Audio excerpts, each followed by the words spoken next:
Kabbalah has just always existed in the form that we have.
First warning.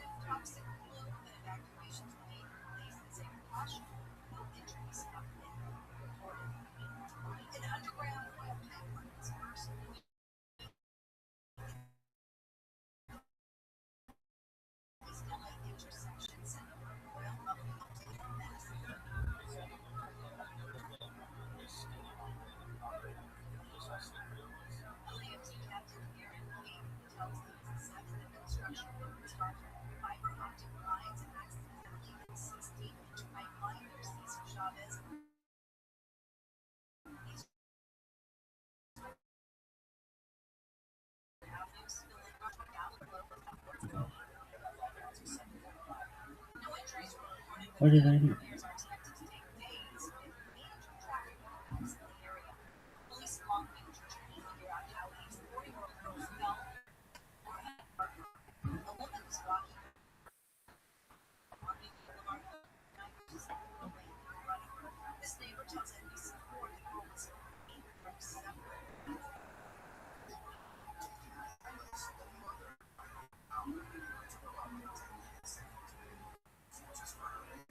What's wrong with that?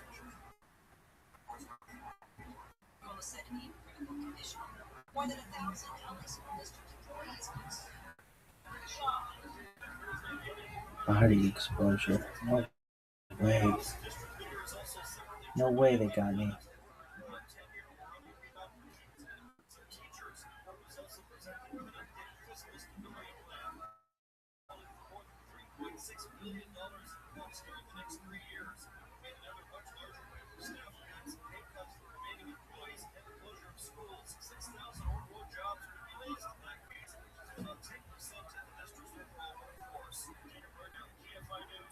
Let's see the video.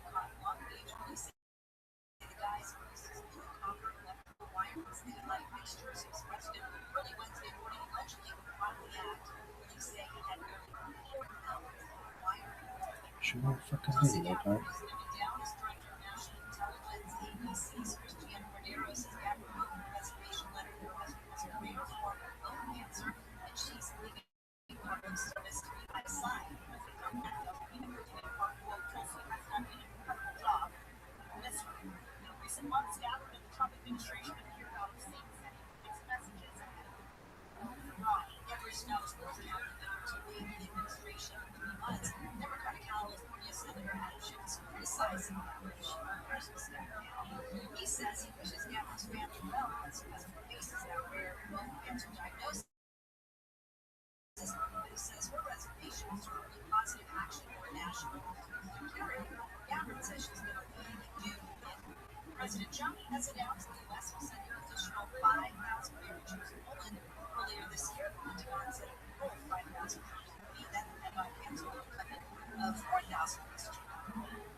I'm Dr. Justin Sledge, and welcome to Esoterica, where we explore the arcane in history, philosophy, and religion.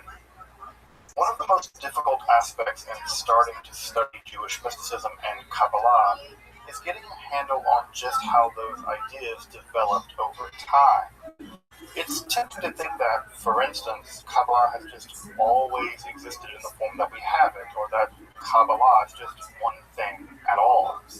Of course, neither of these positions is really tenable. Such notions developed greatly through the ages and are still developing.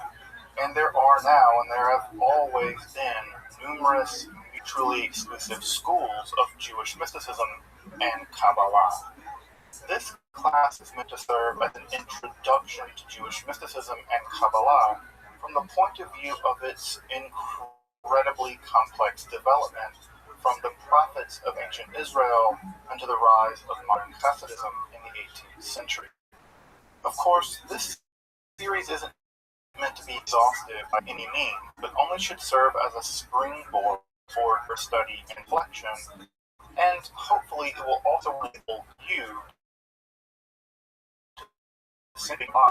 in their historical and cultural context, and hopefully embolden you to dive into the primary texts, which are admittedly as sublime as they are obscure. Let me express my gratitude to Congregation Tchia for allowing me to use these pictures to reach a larger audience here on Esoterica. If you want, you can find the entire series under the playlist entering the Garden of Introduction to Jewish Mysticism and Kabbalah. I'll be uploading them over the next week.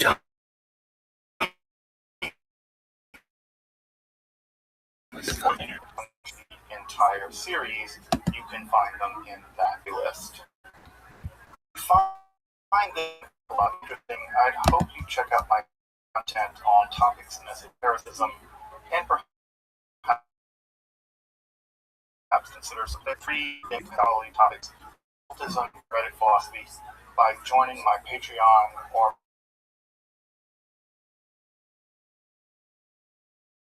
perhaps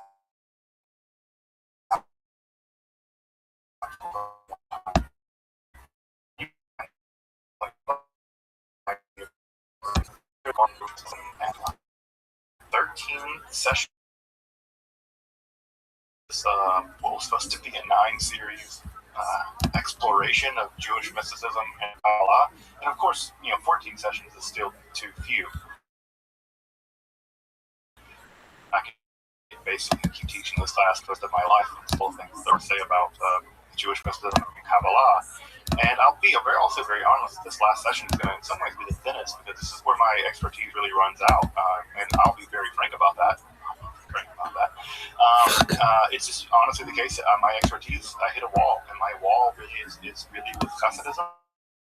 I don't know nearly as much about Hasidism as I really should. I'm still learning about Hasidism and everything from probably the first for my gap. I think it's important to acknowledge the gaps in our knowledge, not things. And it's Hasidism for the real gap. Not that I don't know anything, but there are certainly people out there who know a lot that I do.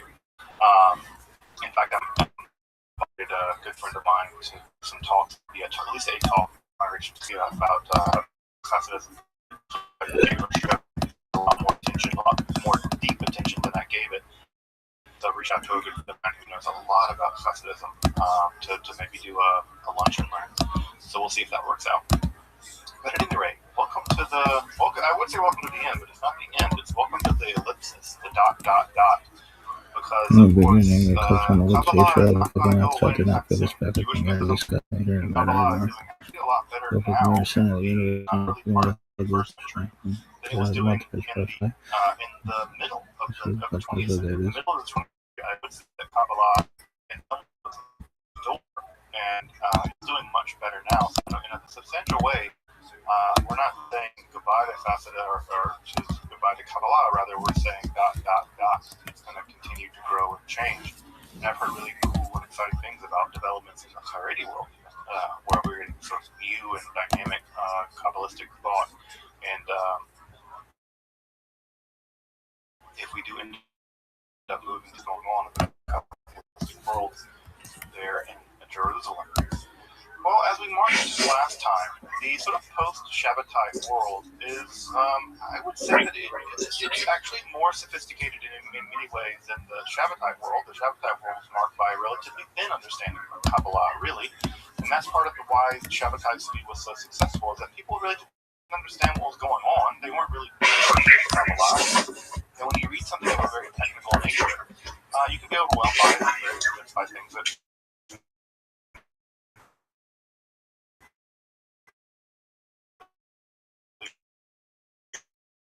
aren't really true or deep. They can sound deep, but in fact they're not. And I think that the reside stuff that went on should be pretty facile. And I think that once people actually scratch the surface of it and realize, oh, this is just gold gilding. What up, pimp? So the years after Shabbatai peace, apostasy, and after the whole business, what you get is a kind of conservative backlash in the world of Kabbalah, and that shouldn't be surprising. This whole Shabbatai business is a complete disaster. And so what ends up happening is it's kind of a closing of the ranks. That is to say, in the Kabbalistic world, after this, what people end up doing is returning to the Kabbalah much like the period before Shabbatai, where things were a bit more closed off, a bit more guarded, a bit more silent, which I think is probably not always for the worst. And so the developments within Kabbalah, in fact, the developments in Kabbalah since then have been relatively conservative. To say, we don't see major development in Kabbalah. There's never really been a significant post-Lurianic Kabbalah. It's at some point become commentary and footnotes to Isaac Luria. And so that relatively conservative moment, that relatively conservative movement marks Kabbalah from about the mid-17th century all the way until now. And as we talked about last time, two major Kabbalistic schools developed in the aftermath of everything. One of those in Jerusalem, led by the Mizrahi Rabbi Sharabi, and another in Brody in Poland. And those two... Doc, do you remember that time I said what up?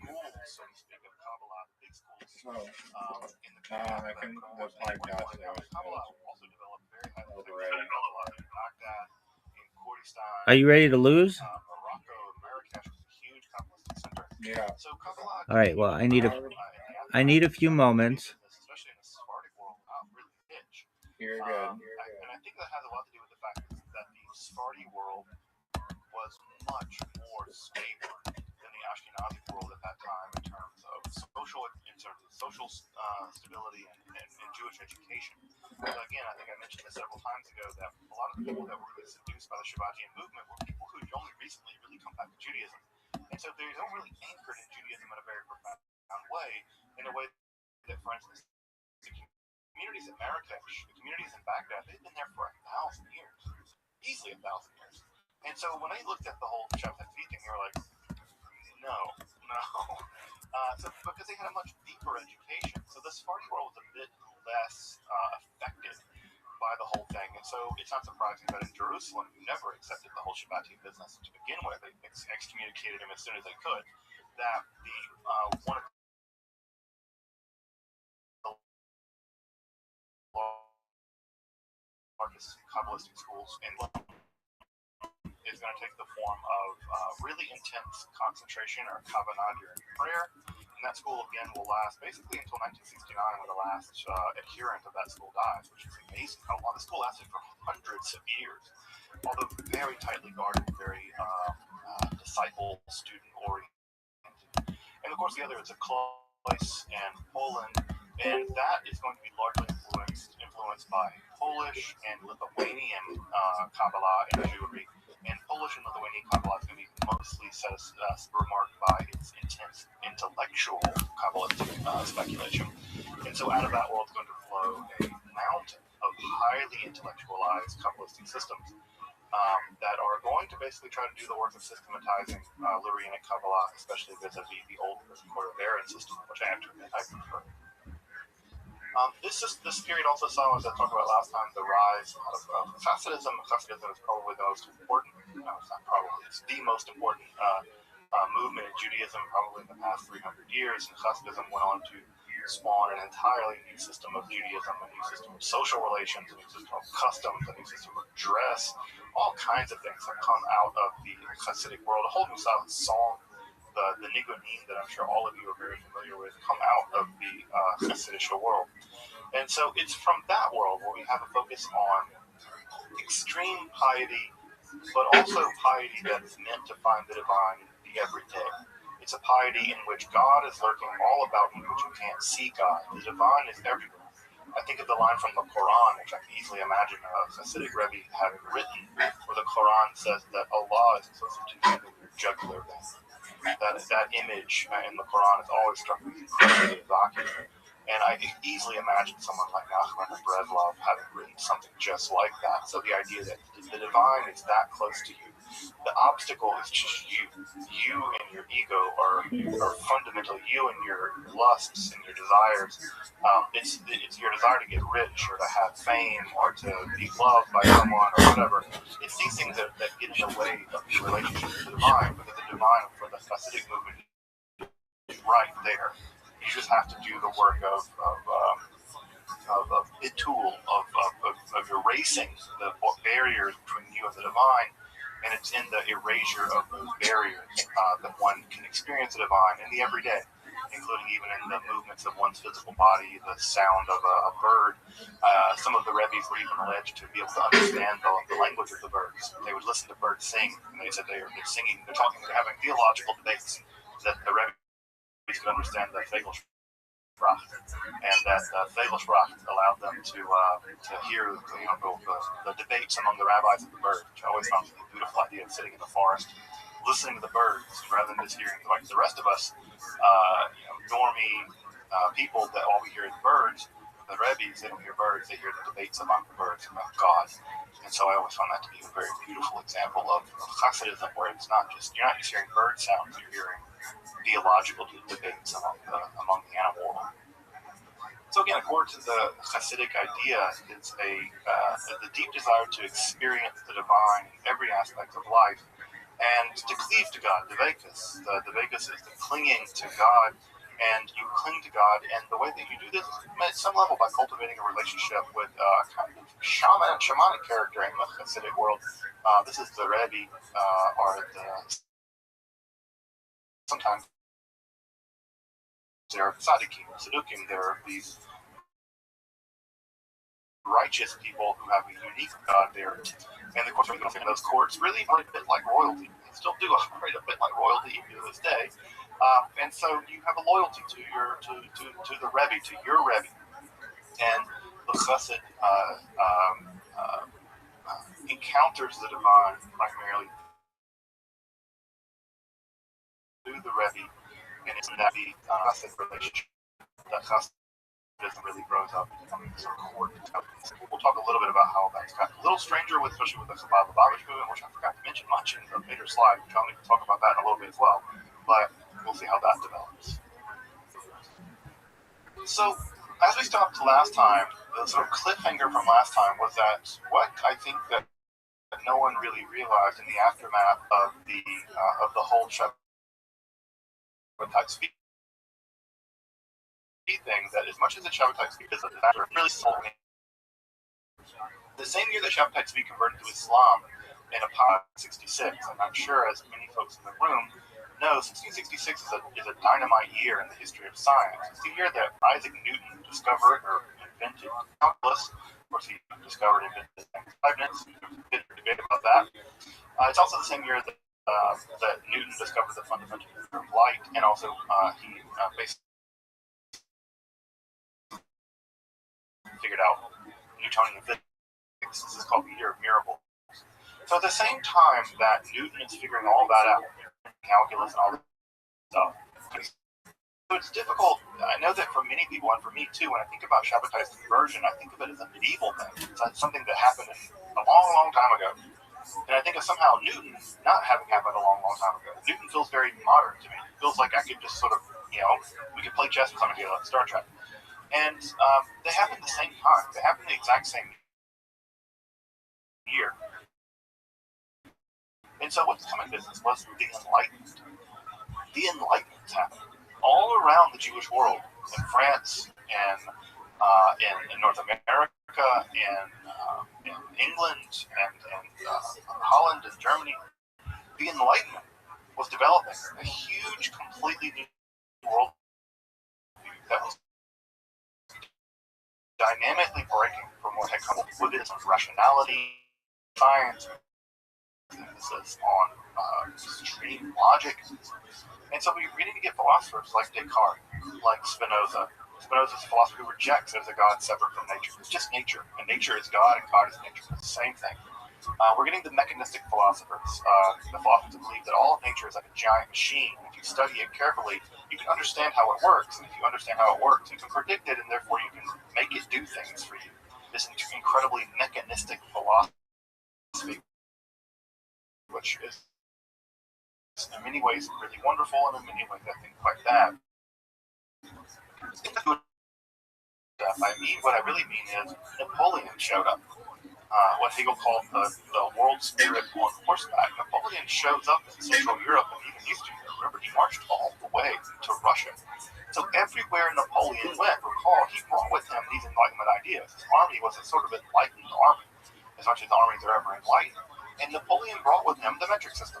He brought with him French revolutionary ideas. He brought with him the idea that if you're a citizen of a country, then you should have equal protection under the law. There should never be second-class citizens. Either you're a citoyen or you're not. And if you are a citoyen, have the rights and privileges of everyone else that is protected by the rational law. Now, of course, I'm not saying Napoleon was perfect or anything like that, but he was a big enough deal that Hegel thought at some level he represented the very movement of Geist, the very movement of God in the realization of Godness in the world. And of course, Hegel got disappointed with him later, but made a big impression on the young Hegel. And so this is at the same time Hasidic movement is taking off. And so when these two movements come into conflict with each other, come into contact with each other, there's going to be a break-off in the Jewish world where some Jews are going to become very attracted to Enlightenment values, and they're going to incorporate those Enlightenment values into the Jewish world. And that is called the Haskalah. And from in this class, and obviously some level by Enlightenment ideas. The idea of equal protection. All right, you ready for your invite? Just kill because of what you believe in. That we have a system of weights and measures, how we do in this country, but most countries in the world. That the scientific. I have a question about the ad marketplace, and I can't confirm or deny this, but I think possibly that YouTube, TikTok don't mind embedding videos with copyrighted music in them. So if someone wanted to use a song that is copyrighted, would it make sense to just tell them to upload to TikTok or YouTube? You just want to say you can't use copyrighted material on your platform.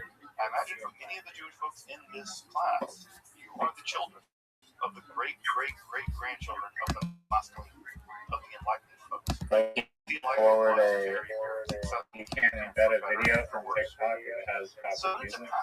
Is that this new kind If they want to post on your platform, then they just have to either mute it or the sound. also, again, for the Jewish folks in the room, we live in an incredibly busy world. TikTok reels and stuff, they have, and even Instagram. So like TikTok, you can add all these different pieces of music into your video. Right. And I'm pretty sure they're copyright, but it's a more, like a way bigger selection of sounds. So if those are able to be embedded into the site, isn't that fine? So in the traditional world, they realized how much of a threat this was. They were terrified of it. Are they curious? On the traditional aspects of the world. And so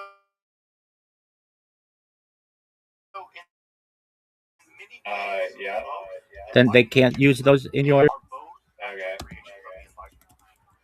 I mean, the same is true on Instagram right now. I can't go and have a copyrighted song and upload it to Instagram. That's not allowed. No, it is. Look at your TikTok bots that are just using every song in their library and making a reel about it. That's in their library. That's in their library. Yes, they are copyrighted, but that's in their library. That is not me singing a copyrighted song and uploading it. That's not allowed. Even if it's in their list of songs that you can use, you can't upload that song on a TikTok reel. I mean, isn't your bot like it's tagging the sound and using that song in your reel that you're uploading? Yeah, but that's already on their platform. What I'm saying is, let's say I sing a song on a TikTok reel. That's not even what it's called, but whatever. TikTok video. And I sing the song with the sound coming out of my speakers, and I upload it. It will not let me publish that because it will say that it is a copyright violation. Yeah, no, I get that, but I'm saying like the songs that are in their library, like the ones that your bot is creating reels from, those are copyrighted songs, but they're going into reels. That's fine, right? Yeah, but I wouldn't get involved with that because the copyright on that changes all the time. So sometimes you'll make one and then it'll get muted because TikTok lost the rights to be able to publish that song.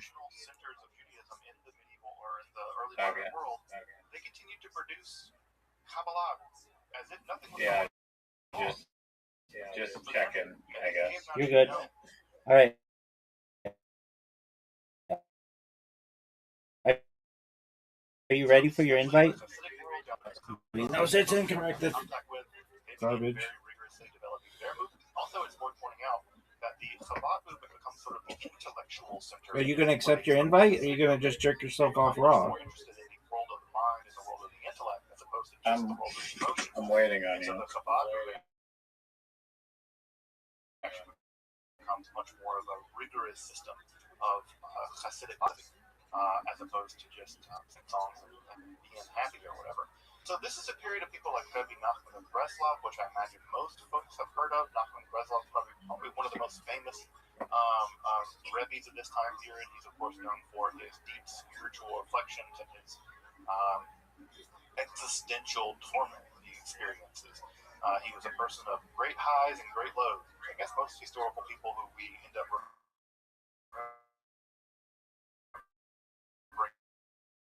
kind of extreme joy, extreme sorrow he was capable of feeling.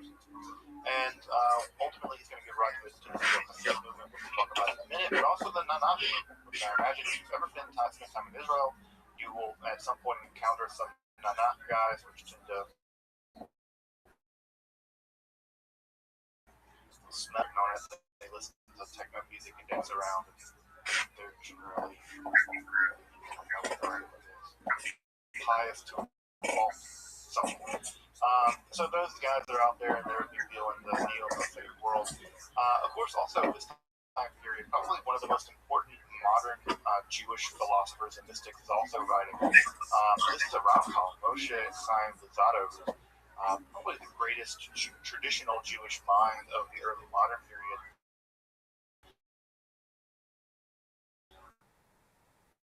And I wrote 50 books.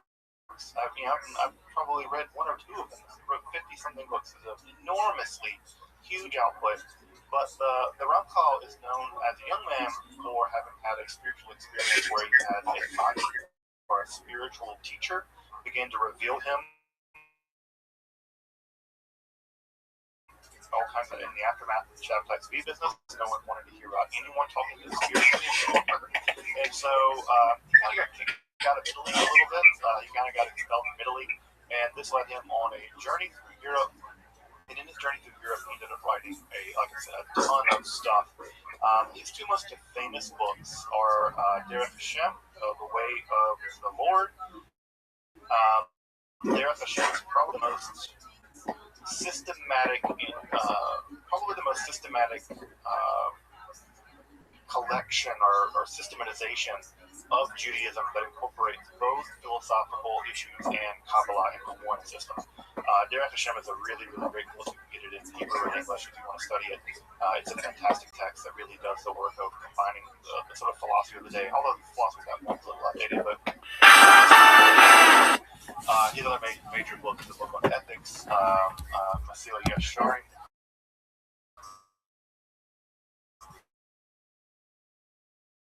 Which is also just really, really great. Based on people, there's even study sessions, so they study these books over and over and over again all through the year. So, and Masila Yesharim are classics of being legalistic, not into one text. Again, Chaim Luzzatto is probably say he's the most important rabbi of this period. At some level, he's probably the most important rabbi of this period. And so, very, very important guy. Also, over in Eastern Europe, they're also continuing to do classical Kabbalah. A lot of what's happening at this point in Kabbalistic texts is a lot of systematization texts, which are trying, again, to systematize the Lurianic system. But also there are a lot of encyclopedic texts, where they're just going through and trying to list things, describe what things are. One of the problems that comes along with more technical Kabbalah is that the Hebrew language just isn't actually that good at doing philosophy. There are a lot of technical reasons why this is. German is a far better language for doing philosophy, even than English. And Hebrew is a sort of clumsy language when it comes to doing philosophy. And it's also a bit of a clumsy language when it comes to doing Kabbalah, ironically enough. And so a lot of the you think a lot happens during this time, the encyclopedizing of Kabbalah. The one of the more famous encyclopedias that gets written at this time is one of the books I would love to see translated. I have it downstairs, but I can read it. They are translating it. It's beyond me. But it's the Sefer Karnaim. Sefer Karnaim is an encyclopedia of the Klipot. The Klipot, as you may remember, are the shards left over in the process of creating the world, and those shards that are left over are actually demonic. Those are the demons that sort of haunt the Lurianic world, and it's an encyclopedia of all the demons. And so we actually get a systematic account of the evil detritus left over from the creation of the world. Of course, you can get through Hebrew, the translation. Now, as you probably also know, in all of this, through the 19th century, anti-Semitism doesn't go away. Anti-Semitism has always been there in Europe, military anti-Semitism. Well, it's a view as dimensional. As you might imagine, as Jews become more and more part of secular civil society, there's also anti-Semitism that emerges at the level of discrimination of Jews in secular civil society. Of course, the most famous and infamous example of this is the Dreyfus Affair in the 19th century in France. And so, with this uptick in anti-Semitism and the ongoing reality of anti-Semitism, there's sort of three distinct ideas basically about what to do about it. One idea is the traditional idea: double down on being pious and God will protect you. It's going to go in theory for many thousands of years, but that theory no one's given up on yet. So one is double down on being pious and God will protect you. The other theory is that at some level you just need to get out of Europe. Europe is just a death trap. We've been living in Europe now for 1,000 years, and for 1,000 years, it's just been a nightmare. It's just been pogrom after crusade, after blood libel, after witch hunt, after whatever. It's just that the Europeans are never going to accept us, and at some level, eventually they're going to kill us all. It's just a matter of time. Turns out they were right. Hi, Carly. What do? You leave. You leave Europe. You pack your bags, and you leave Europe. And in the mid-19th century, that idea takes the form of secular Zionism. This is where Haskalah Jews, enlightened Jews, decide as a group that the situation in Europe is basically untenable and we need to leave. And this is the emergence, of course, of very, very late Zionism. Now, it's two things that are worth noting here about really early Zionism is that it was entirely a secular movement at first. In fact, it didn't really get to have much religious backing until the mid-20th century, frankly. And so Zionism was a secular, largely socialist movement, although not all of it was socialist, not all of it was socialist in the way we would recognize it now. And that movement, while it did accept some messianic themes, and it was sort of apocalyptic in its narrative and in its the way it talked about the world, it wasn't really informed by Kabbalah. But I think that it was informed. If you read a lot of the language of the early Zionists, you will see a lot of the exile redemption language. You will see a lot of language that is coming in from the Kabbalah, although I think it's mostly through social osmosis, right? So let me make that more clear, put a finer point on it. The Zionist movement early on was never influenced by Kabbalah directly. Although I think that there is some messianic and some Kabbalistic ideas that have reached into Zionism, mostly because of sort of social osmosis, because of Jews, and they've been raised on a diet of Kabbalah and Torah. So that's one part of it. The other part of it with the Zionist movement is that, from a religious perspective, it was completely verboten. It was completely an avera. The religious world rejected Zionism very early on. And when I say the religious world rejected Zionism, most of the religious world still rejects Zionism. It still says Zionism is a toxic ideology that is harmful to Palestinians, and it is irreligious. It's blasphemous. It's straight up heresy. And so this early, and even the movement on, even one movement in Germany, popular, at least to start, and it remains unpopular now, at least on the Haredi world. If folks have been watching the very wonderful show Shtisel, the soap opera, basically. you'll know it's just right every time that they bring the Zionist up. Shulam's brother always says he refers to the Zionism. He refers to Zionism as Shulam the evil people. He always called Shulam the evil people.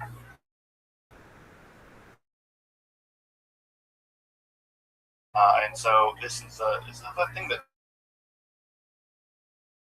developed early on in the response to Zionism. So I would say the mini way wasn't until Ralph Cook, who we'll talk about in a minute, and it certainly wasn't until I think after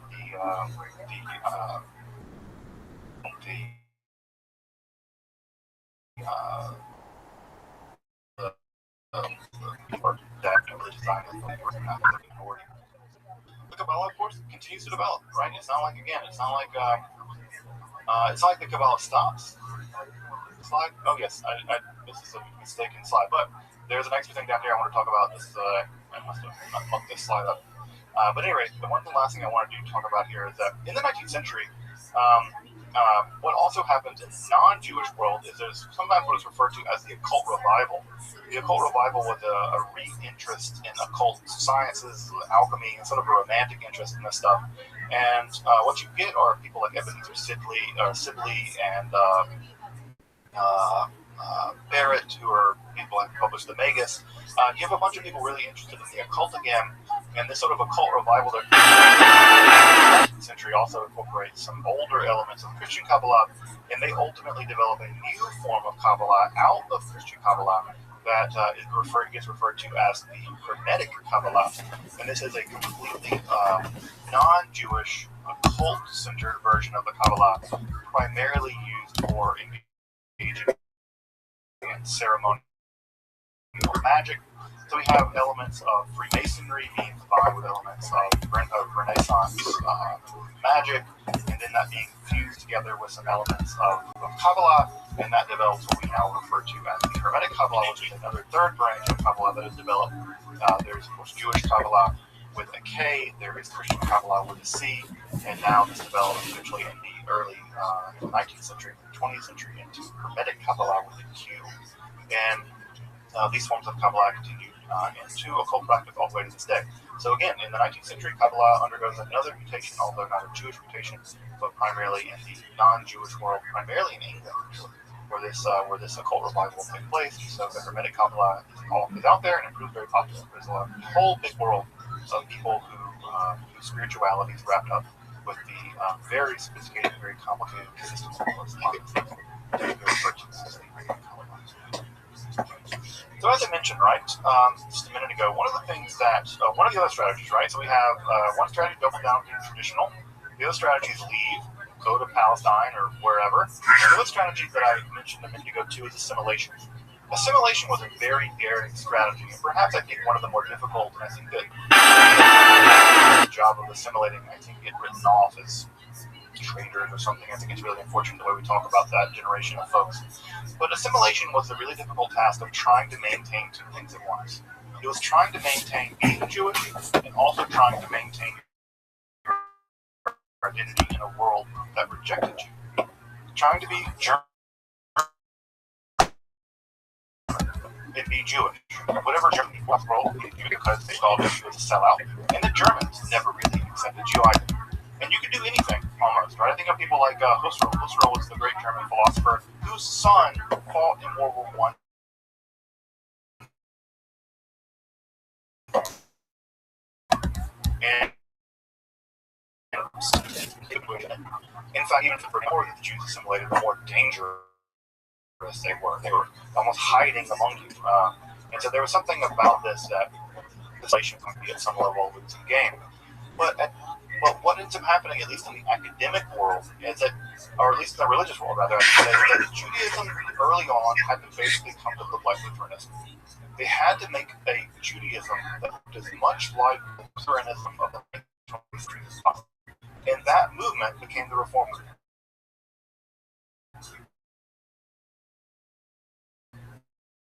Right? Ethical monotheism. Like the organs and stuff, right? If you've ever been to a classical Reform synagogue, the organs, the choir, and they even moved Shabbat to Sunday mornings, and all kinds of stuff. They were desperately trying to fit in.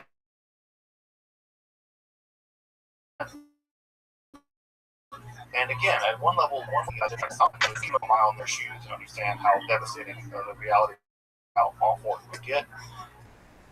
And at the same time, I admire them to try to figure out a way of being German and Jewish, being French and Jewish in the world. In the world, you basically rejected by both sides, no matter what you do. I think it's very heroic and a very difficult path to march. Only part of what had to happen to justify the militarism is to justify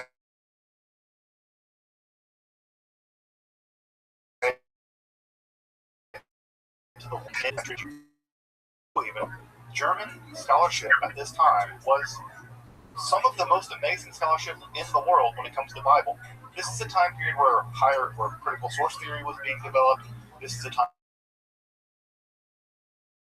where the Bible being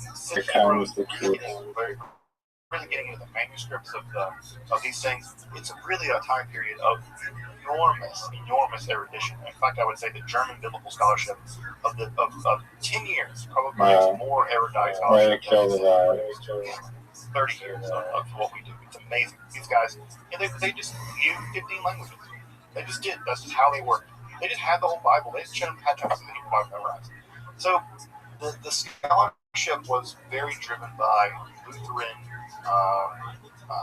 pietist, very careful scholarship. And so what's emerging at the same time is the attitude to do the same thing in Judaism. And the attitude to do the same thing in Judaism was largely spearheaded by a group of Jewish Haskalah scholars. This movement became known as the Wissenschaftliche movement. And Raza, I beg your forgiveness if I mispronounce my German stuff as I go. So the Wissenschaftliche movement, the scientific study of Jewish books, was a movement in the academic Jewish world to study Jewish literature using all the modern tools at that time of German scholarship to study religious literature. And they had to make a decision about what they studied, because what they studied and what they published basically represented Judaism to the outside academic world. So, what did they study? What did they publish? Well, Talmud. They focused their energy on the Talmud. Why?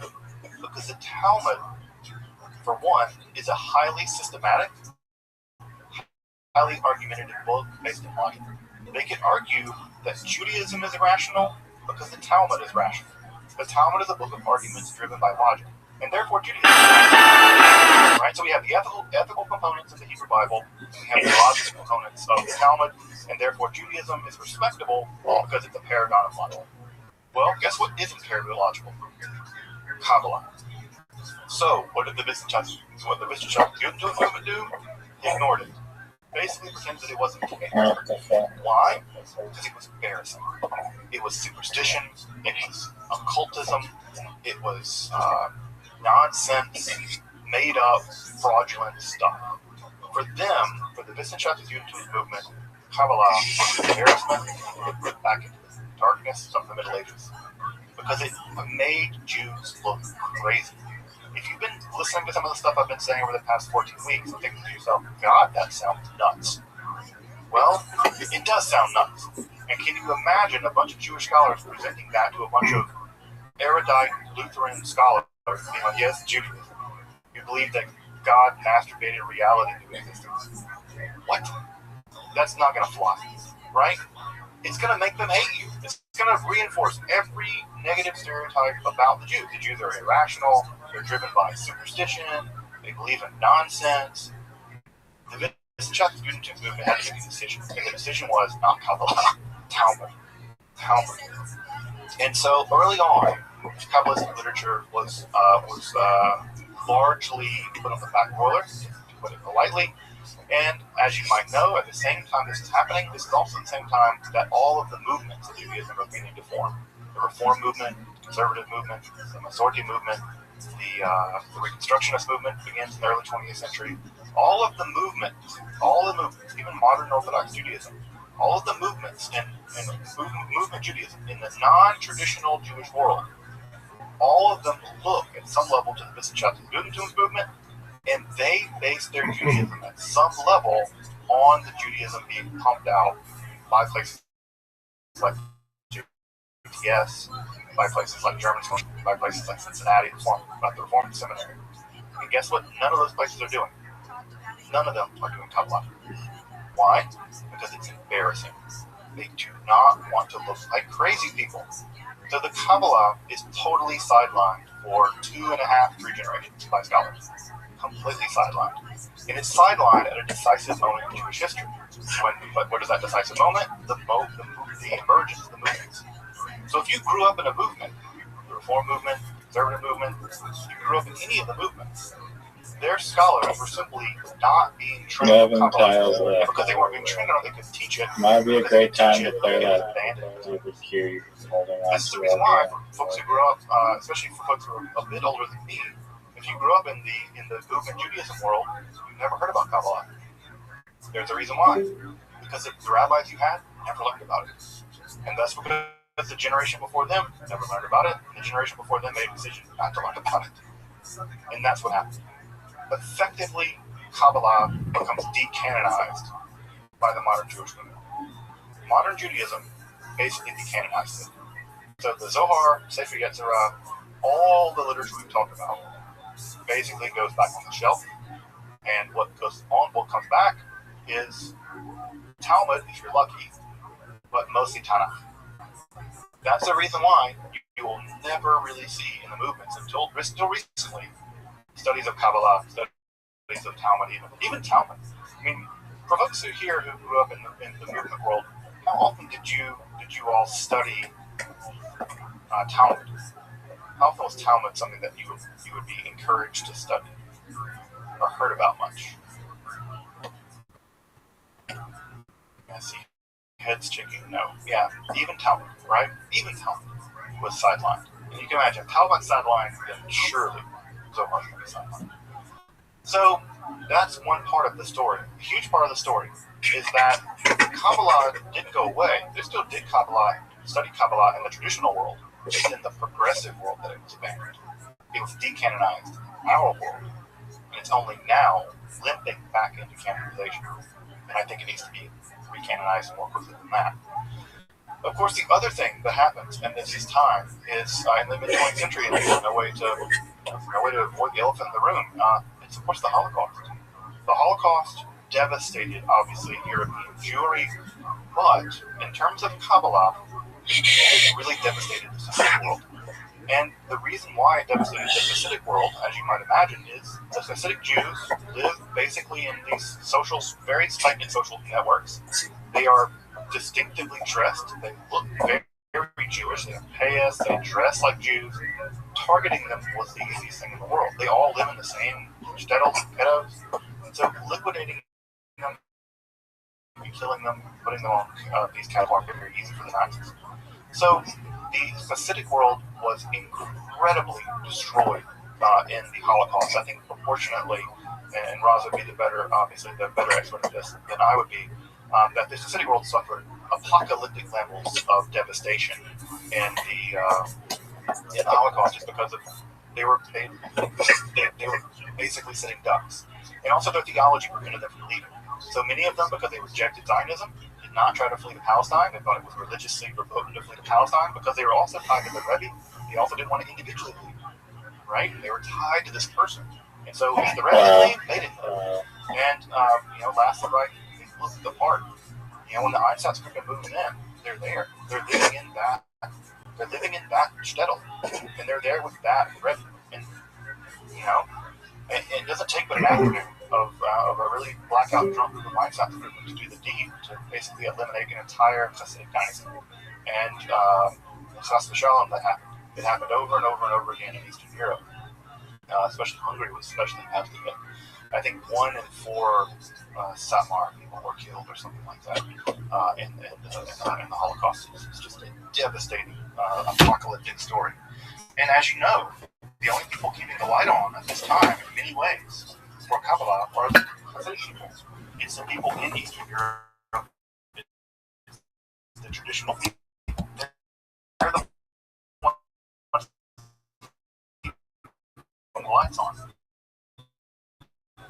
and with vision.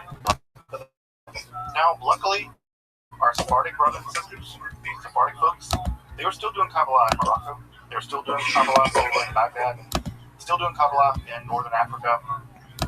So it wasn't like that the devastating blow that was different. It's important to say that this movement and your sanctuary was a very important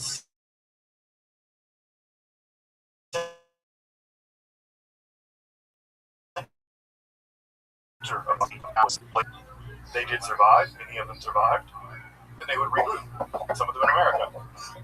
And in fact, the two largest groups, Samar would eventually, like Samar Rebbe Teitelbaum eventually made his way out even before the war or in the middle of the war, and the Lubavitch Rebbe also made it out as well, and they refounded their Hasidic dynasties in Brooklyn, Holy Land, the real Holy Land,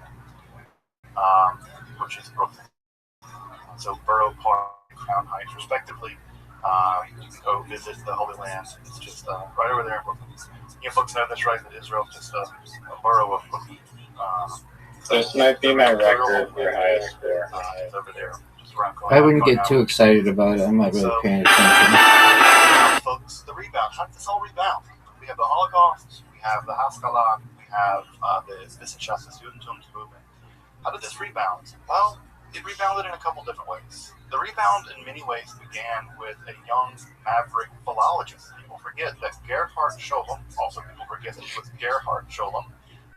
He got Gershomized later when he made Aliyah, but Gerhard Scholem was a young maverick philologist. He studied language. That's the reason why his scholarship is so top-notch. You can read everything in the original language. And Scholem made the crazy argument that Kabbalah deserves to be academically studied. It deserves academic. It's part of Jewish history. We need to study it. And so in the 1920s, Gerhard would do all the heavy lifting of reading basically every single Kabbalistic book he could get his hands on in the archives. Every single one.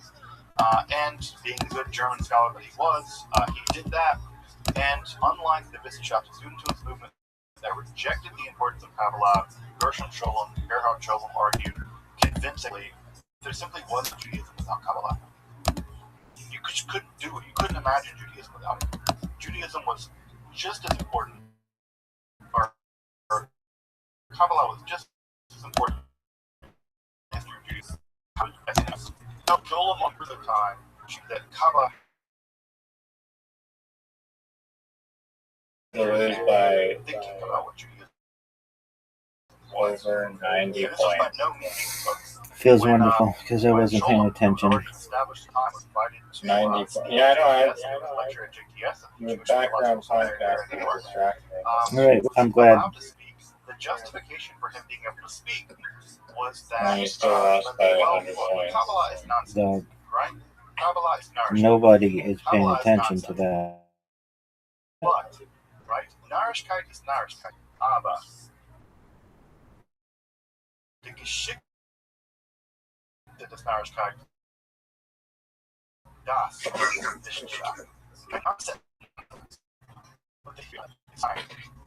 So, Kabbalah is not it's worth studying as historical information, but God forbid anyone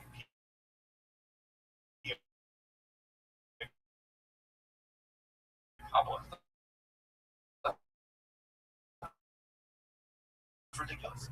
The bestseller, famous, probably the most important one of the most important towns in the early 20th century, the town of President JTS, basically invented modern, some quasi-secular Talmud education, solely run. That's how Scholem was introduced. Can you imagine being introduced at the JTS by basically saying, yeah, what you study is nonsense, but because you study it as history, that's something we used to do, it's legitimate. But God forbid anyone that's completely crazy. So had to walk the battle, he fought an uphill battle the entire time to get legitimacy for what he was doing, which is unimaginable now, considering that Kabbalah is so legitimate, so mainstream. But Scholem had to fight that battle, and in many ways on his own. Luckily, he was a very capable scholar, and he was able to do it. Scholem with him and folks like Moshe Dell and Don, other folks who have gone on to become themselves leading scholars in the world of Kabbalah. His students were also perfectly willing to criticize him, and they did. They made careers criticizing him. Folks like Moshe Dell really showed how important Sholem was, and also how incomplete Sholem was. And we have a whole generation of scholars and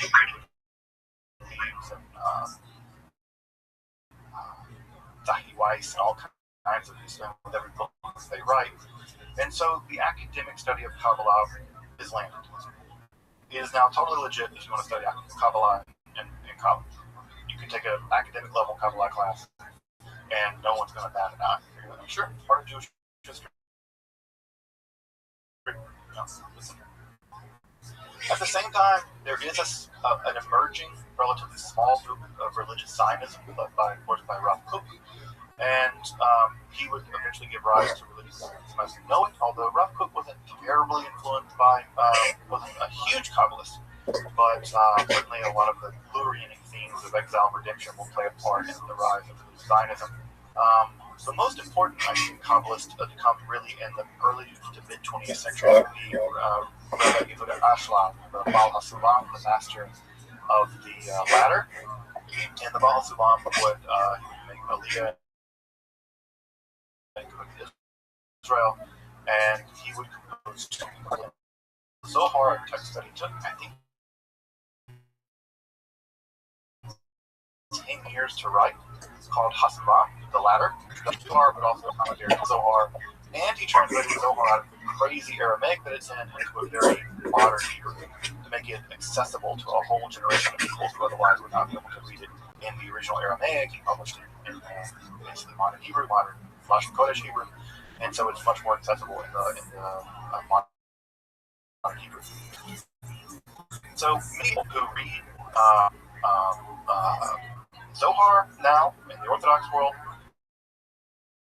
and also many people who study Isaac Luria are getting ideas in some level of Philip, who also developed his own sort of like interesting communist theory. He got keeps based on some of his ideals in northern Israel, Chaldees. So Yehuda Ashlag becomes very important, I think probably the most important character in all this. Another character that I don't mention in this that I can't believe I left out, of course, is Rabbi Menachem ben Schneerson, blessed memory. Schneerson, of course, was the head of the Chabad Lubavitch movement, and what's important to know about him is that, well, he became one of the most important founders of the Kiruv movement, that is to say, the outreach movement among Orthodox Jews and Hasidic Jews. So if you've ever been to a Chabad house, that's because the Rebbe sent someone to make one, basically, at least most of them. And Menachem ben Schneerson founded this enormous Kiruv network of the Chabad movement. And he was just a hugely important figure in the history of 20th century Judaism. It's really hard to downplay all the really important things that he did. But one of the things that's worth mentioning here that's important, that will be important going into 21st century Judaism, is that when he died in the 90s, it was already believed in his lifetime that he was the Messiah. And then when he died, people really began to believe he was the Messiah. And so there is a movement in the Chabad world. It's not a super big movement. I don't think it's as big as it was in the late 90s. And it seems to be mostly localized to Brooklyn and Israel, especially in Kfar Chabad, where they believe he's the Messiah. Also, I have a this is science and kind of. So I have. So anyway, the Menachem ben Schneerson was believed to be the Messiah, and I studied briefly at a Chabad yeshiva, and I've definitely met people who believed that he was not only not dead, but that he had been taken into heaven somehow bodily, and that he was going to return really soon, and that it really his return would be heralded by Jews adopting more Torah, and that basically he was kind of occluded, and his occultation would come to an end, and the Rebbe would reappear as the King Messiah.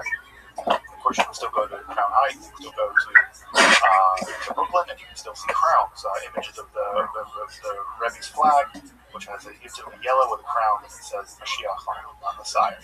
So there's this huge messianic movement, which again could be a whole class unto itself, inside of the Chabad Lubavitch movement, where they do believe that their late leader is the Messiah. This is causing some serious problems in the Chabad movement because it is such a movement based on outreach. Although in my experience and what I've been told by folks who've grown up in the movement is that largely the kind of people that the messianist stuff appeals to are typically people like Paul Shuvas, who convert back to Orthodox Judaism, and younger people. That most of the more established Chabad world doesn't really get down with this Messiah stuff. Although I think they do still control 770. The main synagogue in the Chabad world there in Brooklyn on Eastern Parkway. So the Chabad has this messianic thing going on, which is super weird and interesting. For the folks who are in Michigan who are hanging out with me in this class, you probably have never heard about this or heard about it only briefly because the Shemto family, which is the larger Chabad family here in Michigan, is a very old Chabad family. They were sent here as emissaries by the Rebbe way back in the 70s or 80s, something like that.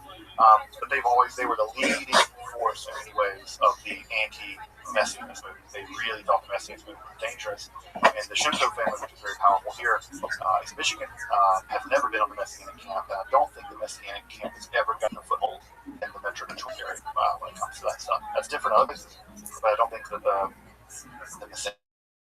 Messianic camp has ever gotten a foothold here. But go to Berkeley, go to 770, certainly get there.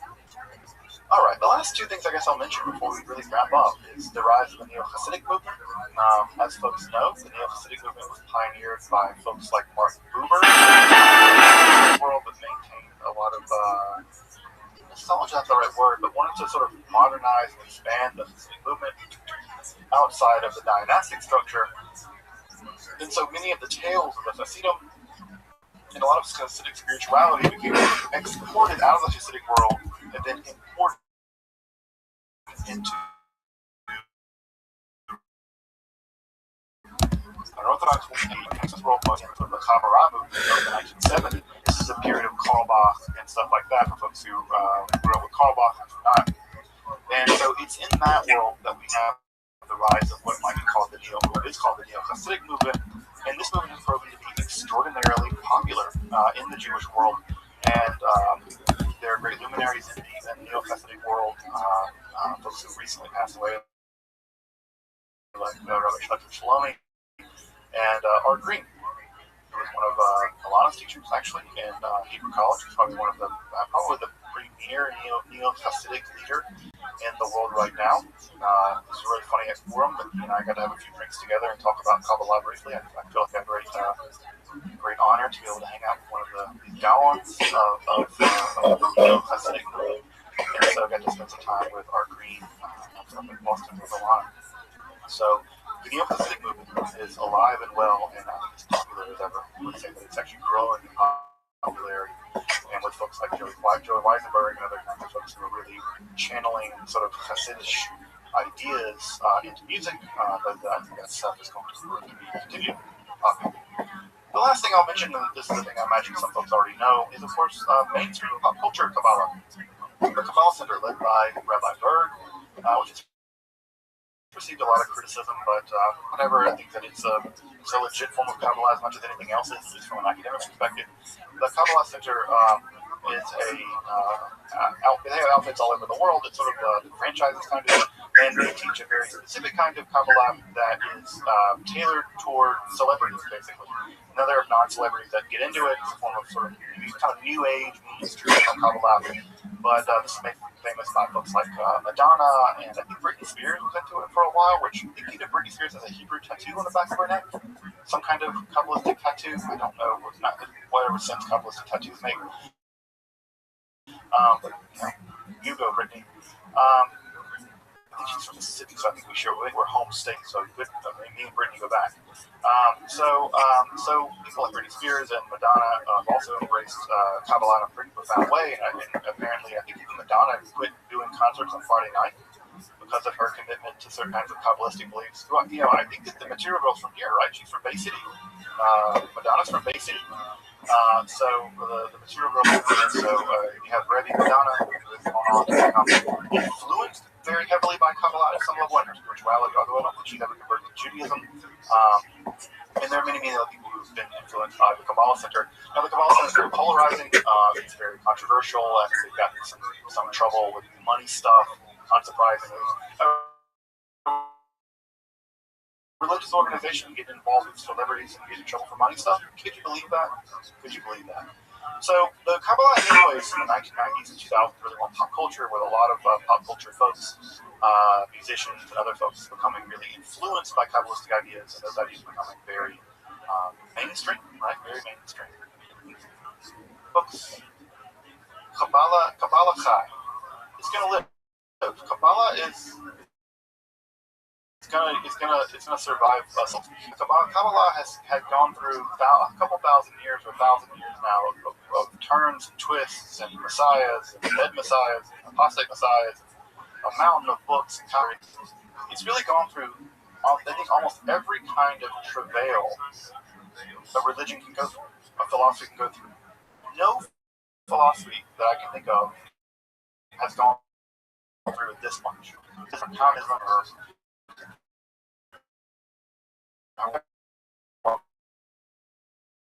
and when I think about the Kabbalah, that I'm very happy and very glad to be alive now, because we're now living in, at some level, the golden age of Kabbalistic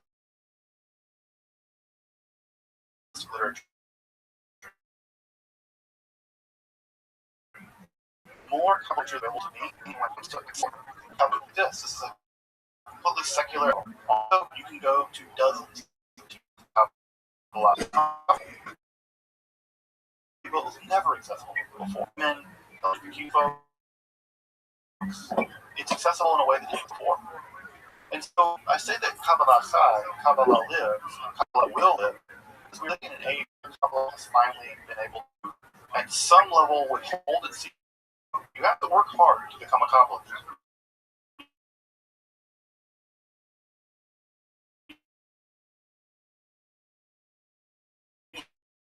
Learn Hebrew, learn Aramaic. You might have to move to Israel. You have to move to Brooklyn. You have to do. You get to be an interlibrary alone. You can go buy books right there now. That would have been utterly inaccessible. 99% of the population, most of history, and we're immediately available. Then English translations like the Zohar, the Pritzker edition of the Zohar, massive 12-volume Pritzker edition. There was no really. And now, for the first time in history, we have access to all of the Zohar, and things are coming out.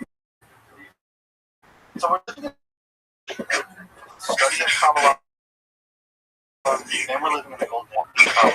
And I have to say that I'm really happy, and I feel blessed and grateful that all of you have decided to come along with me on this 14-week journey through the history of Kabbalah, because I feel very lucky and really honored to be able to learn about Kabbalah and share what little I know, and to know that there are people interested in learning about Kabbalah and learning what.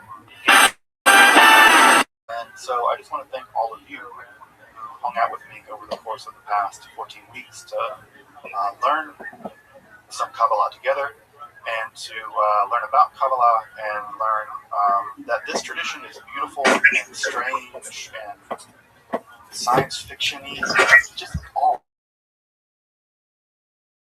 over the place, weird and wonderful. So big gratitude for going up to our class or state for or whatever. I'm just really grateful and really blessed and feel really thankful for everyone who's taken the time to learn some Kabbalah with me, more about Kabbalah in the preparation of this class. So that's it. Thank you. Thank you. It's really an honor and a privilege to be able to have done this. Look to learning with all of you soon, whether Kabbalah or not. I'd love to do a Zohar class. It's like my secret desire to do is do a big Zohar class, both study Zohar and also study about Zohar. We'd have now imagine kind of a class that would be structured like a science class where you have the lecture in the lab, and then you have a lab, and the lab would be like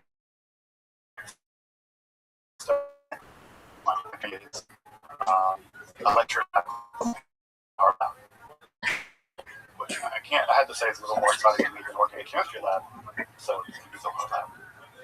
So anyway, folks, that's up to the community, up to y'all. Maybe we can do that at some point. But I guess again, I'll just Hi, Carly.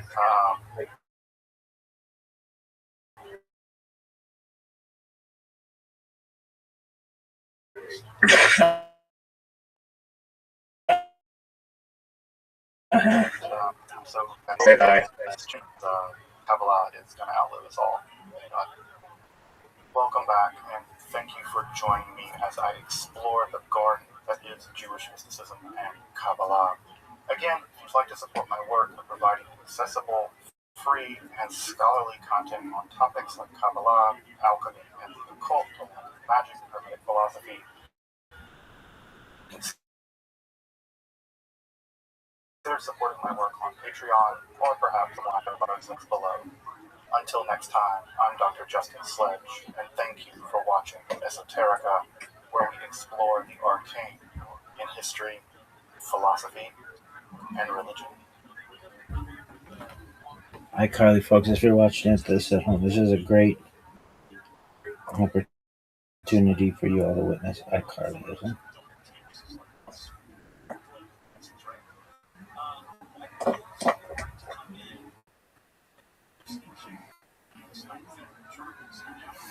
Hi, Carly.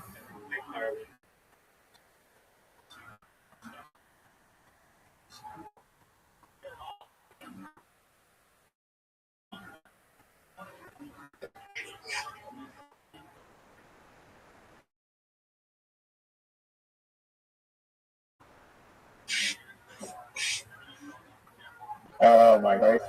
Call it a comeback. I've been here for years. This would be the greatest comeback in the history of the game, no doubt. In the history of humankind, this should be the greatest comeback in the history of humanity.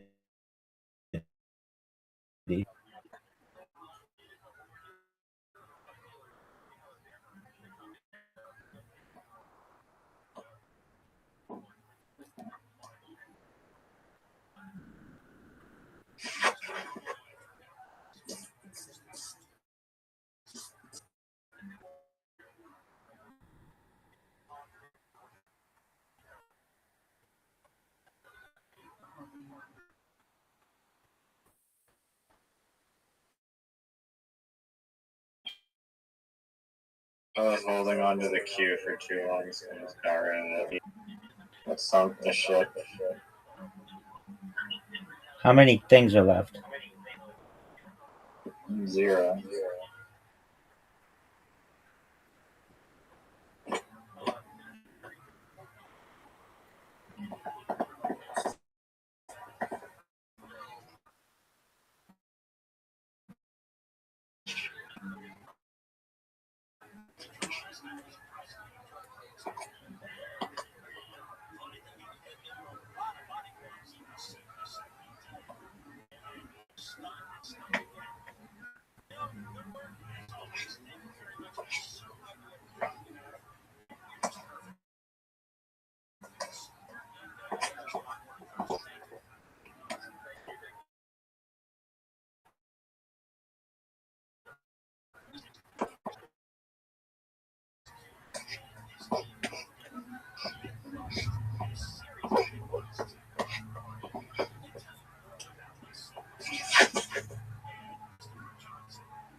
Wow, what a joke.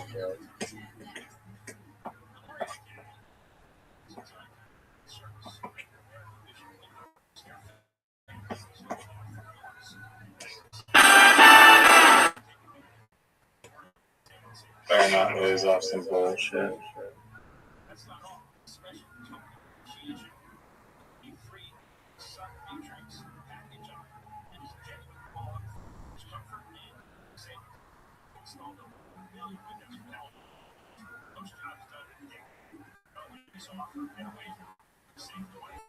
For the greatest comeback possibly in the history of Wordle.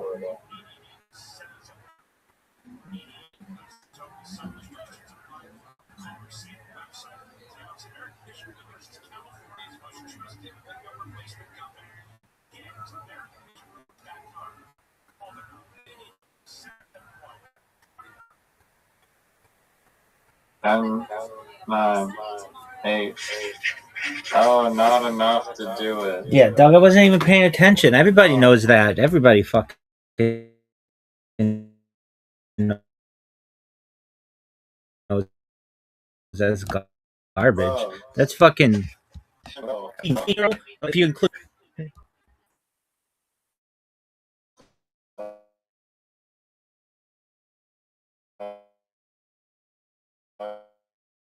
You couldn't beat me. Doug, was it podcast? Yeah. I want to know what you were doing. I'll fucking ask you. I gotta take a whiz, dog. All right, now I'm gonna be focused on you, and I'm gonna beat the fucking shit out of you. Do you understand this? Do you understand this? I know we're in a dream right We're magazine. Everybody knows that.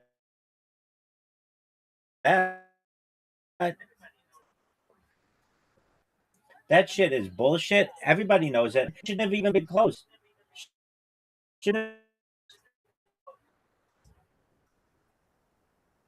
I'm still multitasking, motherfucker.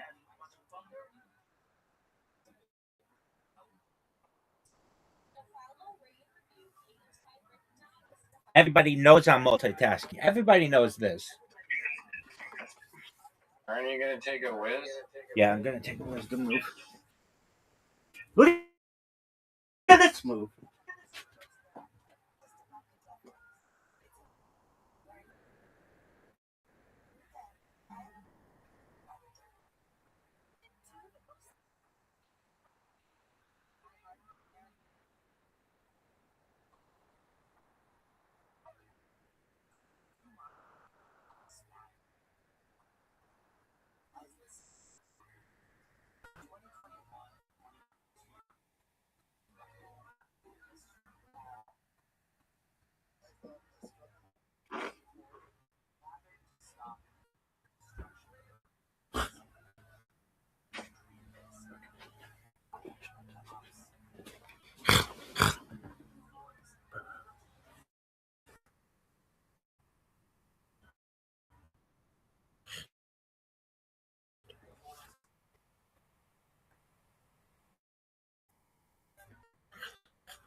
Read Word Up magazine. Salt and Pepper and Heavy D up in the limousine. Everybody knows that. Everybody knows that. It's a good. Are you gonna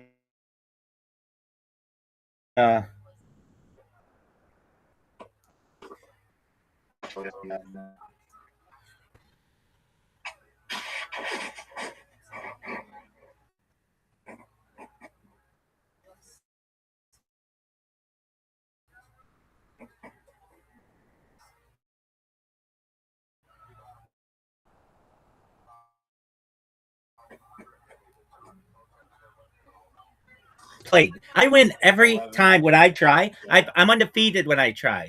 When I don't try, those games don't count. Those are iCarly games. Everybody knows that. Lucy Snorbush knows that. Lucy Snorbush is the queen of that. Betty and Barney Hill know that. Travis Walton knows that. Marlon Hill knows that.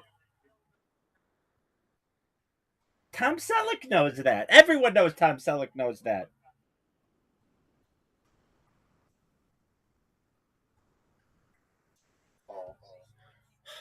Dog. Everyone knows Tom Selleck knows that. I know it. Tom Selleck knows it. Betty and Barney Hill know it. Travis Walton knows it.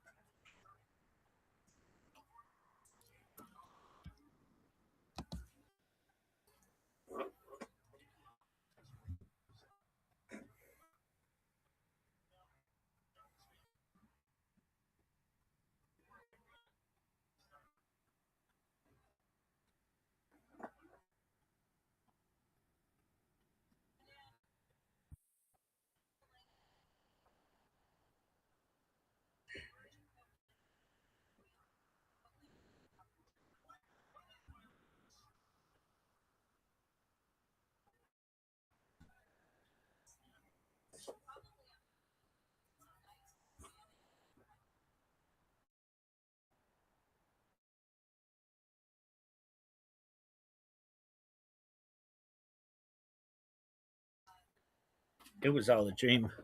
I used to be in heavy meeting. Everybody knows that. I know it. Or you know, Arlen. Tom Selleck knows it. Knows it. Lucy Snorbush knows it.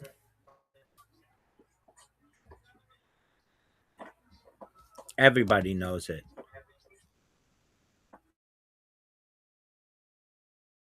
Tom Selleck knows it. Galt, you want to use Galt? Good player I've ever seen the game.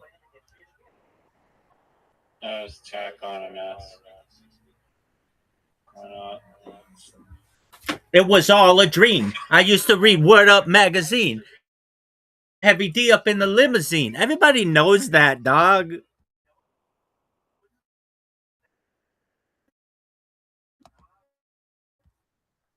They knows it. You know it. Lucy Snargrass.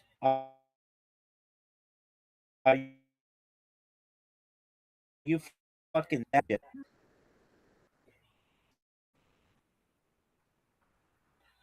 What is that? I'm asking you a question. A saxophone? You don't know what a saxophone? Nobody knows what that is, dog.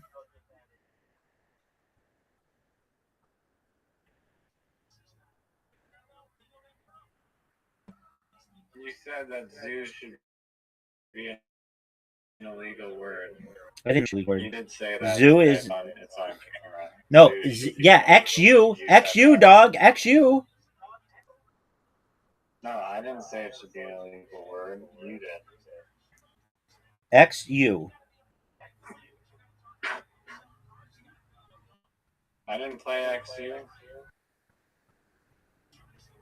Not this game, anyways.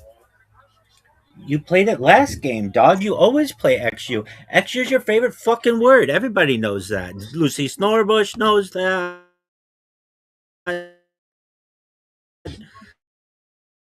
iCarly knows that. Marcella knows that. Travis Walton knows that. Betty and Barney Hill know that. Everybody knows. I know it. Everybody knows it. Tom Selleck knows.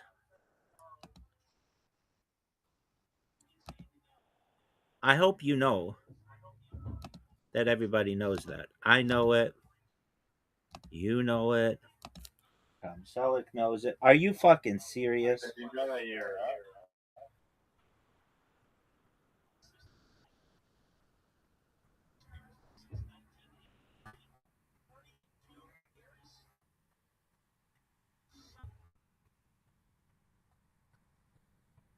Look how sick I am, though. Still have the lead.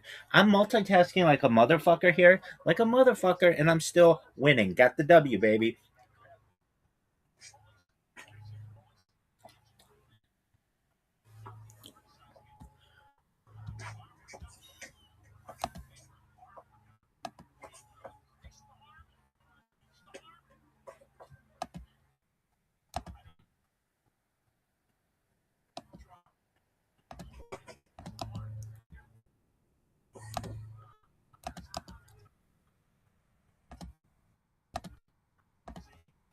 One of the best, if not the best, multitaskers in the history of the game.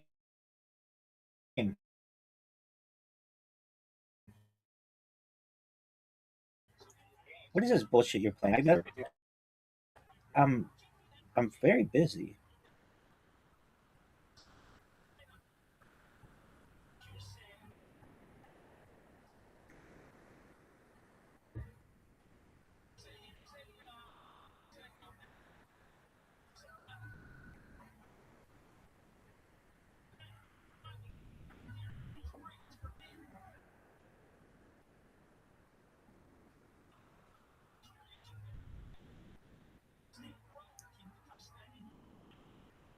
Give me it back.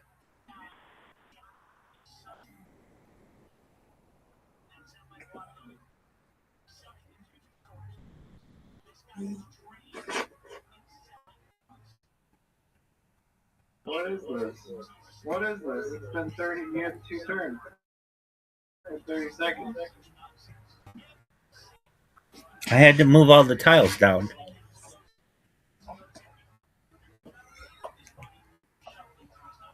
I was in that spot. I had 5 tiles that I had to move down.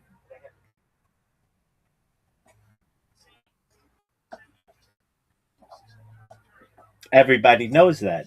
Jeanette McCurdy knows that. Tom Selleck knows that.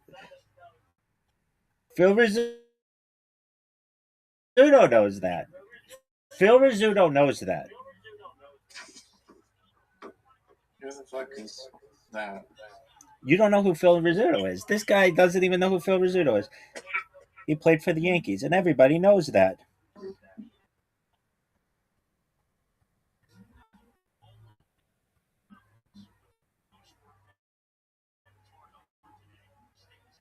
Oh, that is bullshit.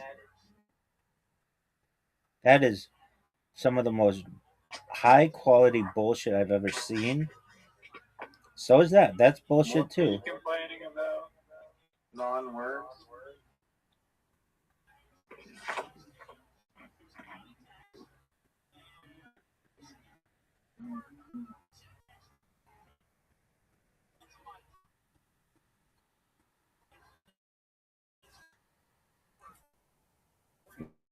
Remember that time you fucked everything for everybody?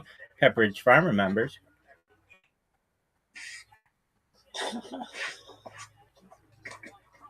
And Jeanette McCurdy remembers. And iCarly remembers.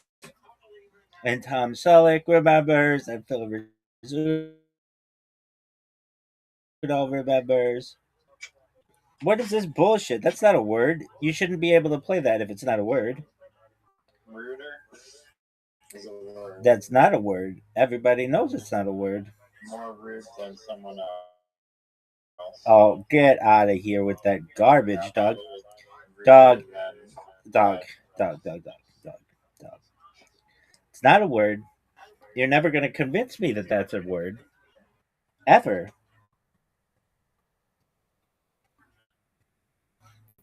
It's not a word. Well, what do you do here? You see what I did there.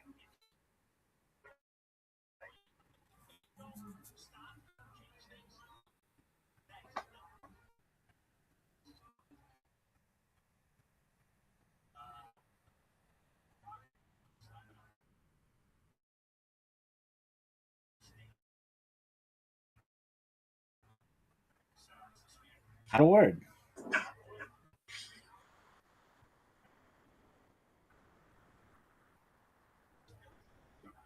Make is not a word.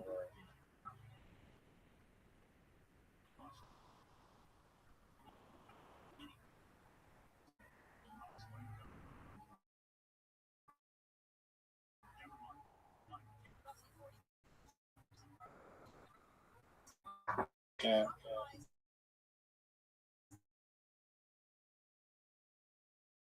Get out of here. Who knows I'm multitasking? Phil Rizzuto knows I'm multitasking. Bob Lazar knows I'm multitasking. Everyone knows I'm multitasking. Even Zoot knows I'm multitasking. And Zoot normally doesn't know these things, but dude, absolutely an island.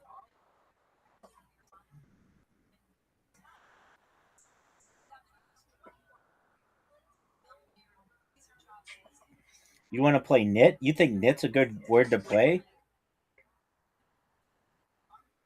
That's a really good word to play. Oh, are you fucking serious?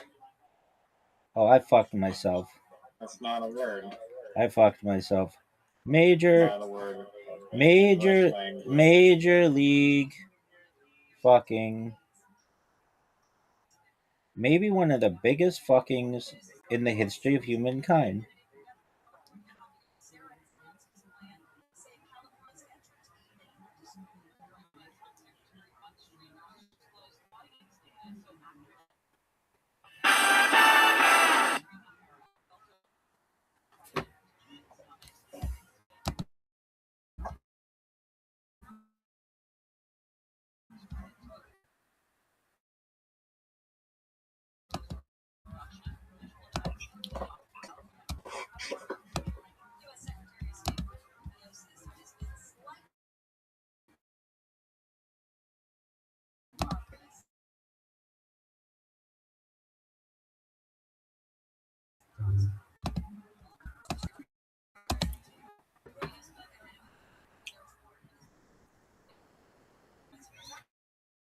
You play geek and gore.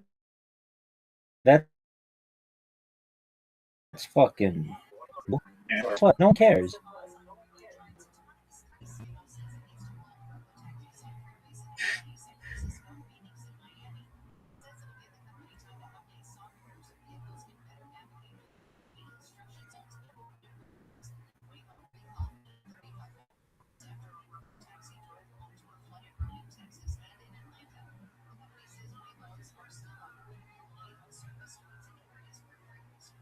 Do you need more time, Mr. Multitasker?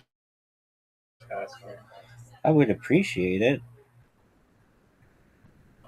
5 seconds, buddy. 4, 3, 2, 1.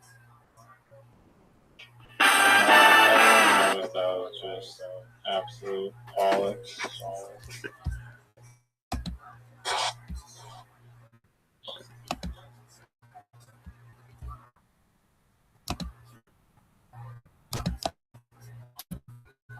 Did you know that I used to read Word Up magazine?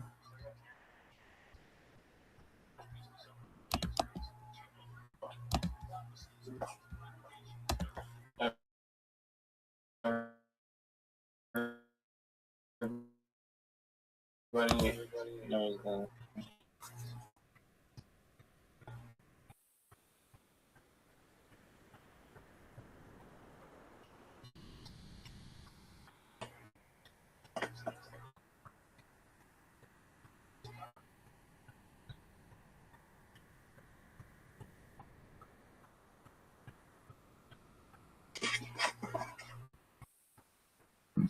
This motherfucker played fan. Yeah, it was terrible.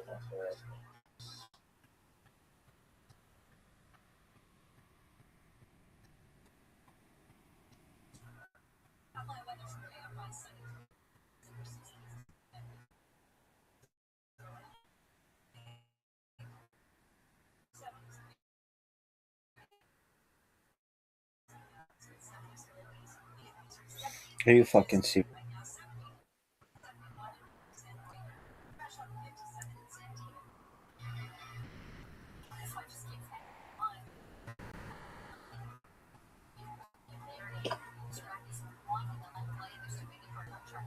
I'm gonna try to put this done in time. I can't. Okay. I got it. Nobody worried.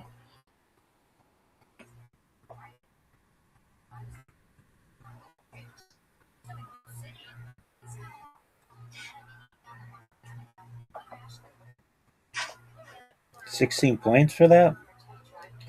Must be nice.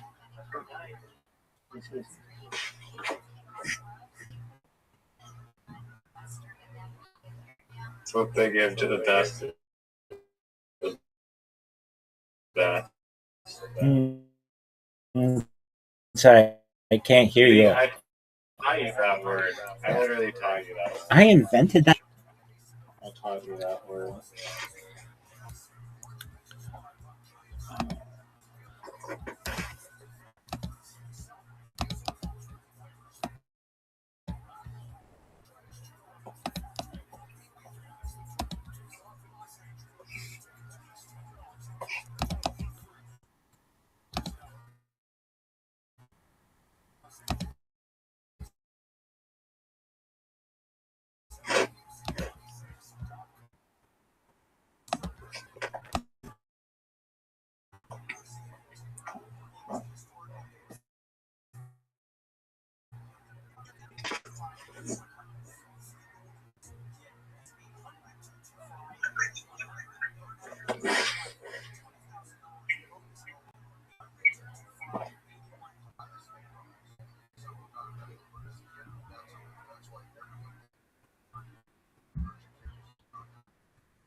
Not a word. Come on, Doug. What do you have with the Y? Get out of here. Get out of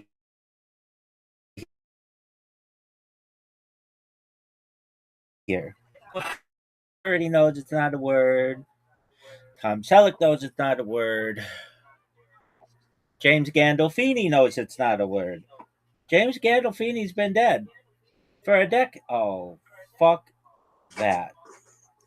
That's fucking. That's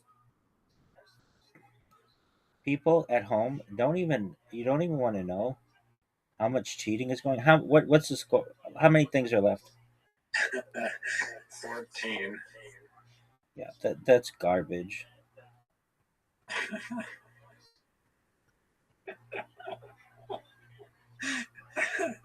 No. You're gonna play your shitty ass cue somewhere bullshit, and it'll make up for it. I'm sure. In fact, you probably have the cue right now.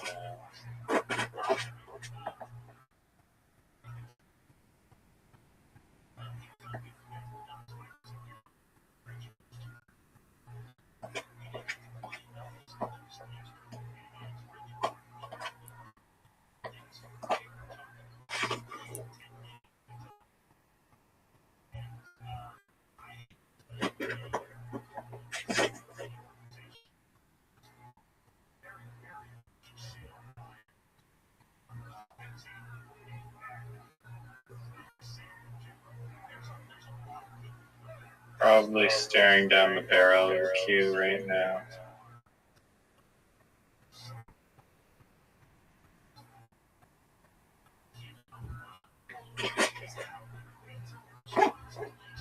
Probably swapped it just to try and get the cue.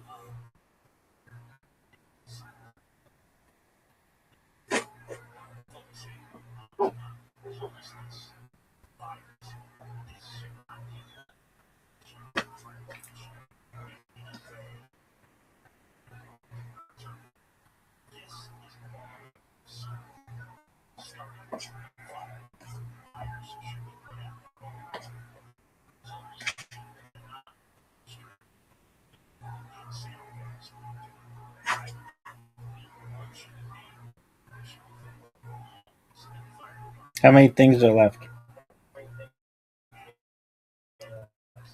6. Oh, when you try to do an error, it's a swap with fewer than 7 tiles left. You can. I told you it was 7.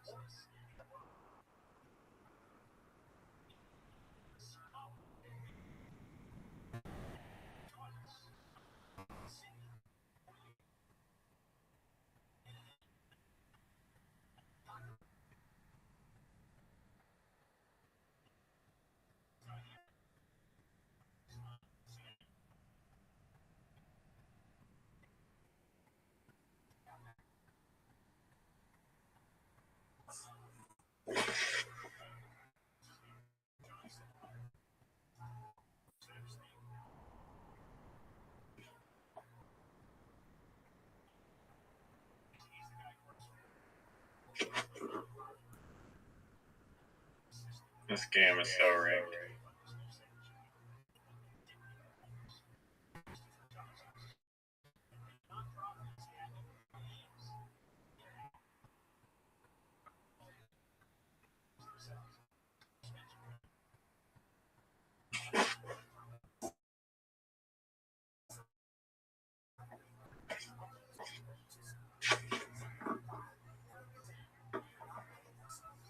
Rigged. This game is rigged.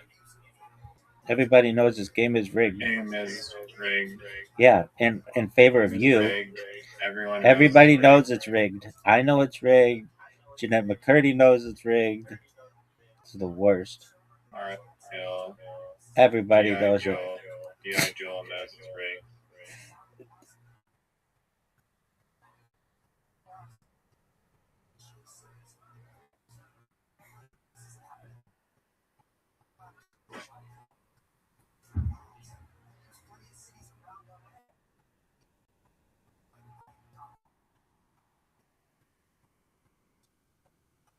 Everybody knows this bitch is rigged. I know it's rigged. G.I. Jeanette McCurdy knows it's rigged.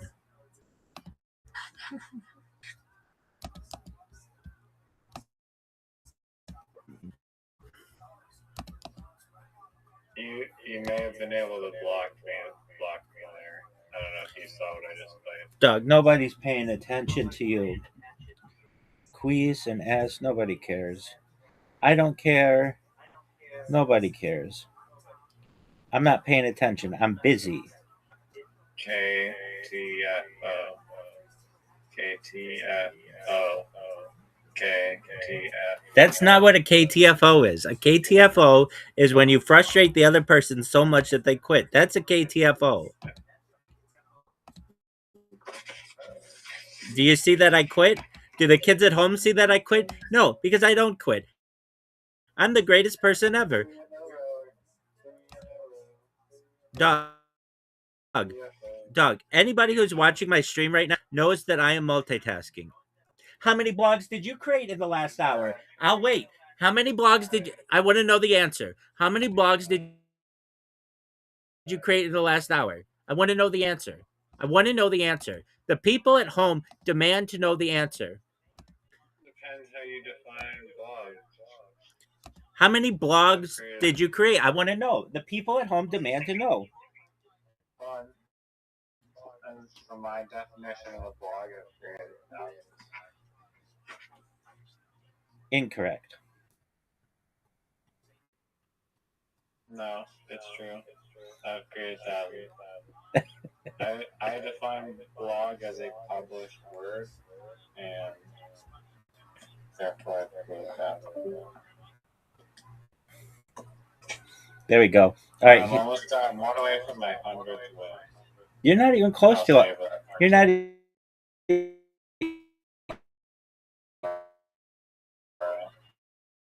Oh, you're done? Dog, mini golf, it's over, dog. You know I'm better than you at mini golf, and you know I'm better at you in Scrabble when I can focus. Excuses.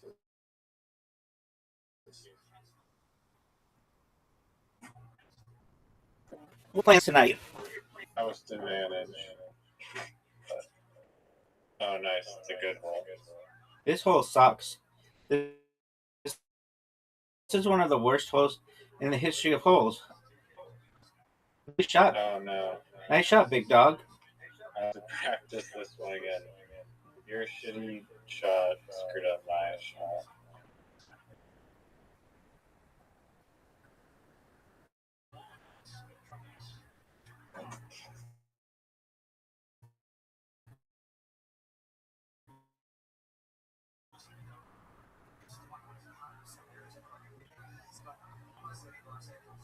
Short. Bullshit. It was rigged. I know it was rigged. Jeanette McCurdy knows it was rigged.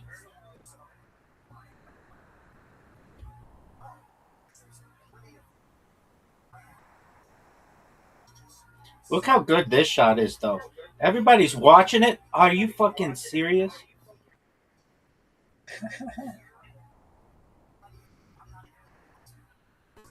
I think you meant to do this shot. Too hard. Keep going, keep going, keep going, keep going. Oh, bullshit.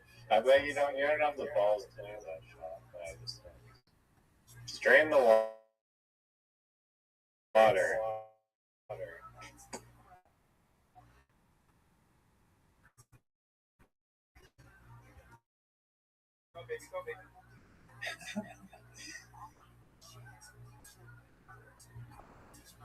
Oh, what a shot.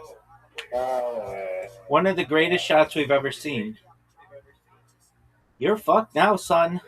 It's over for you. I don't know why you go that route because it sucks. Everybody knows it sucks. You need the best shot of your life and you're going to get water bumped. Stay. No way.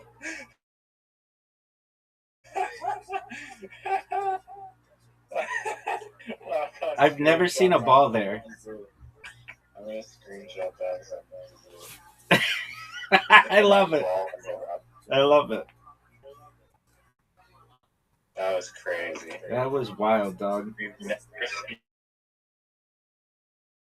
seen anything.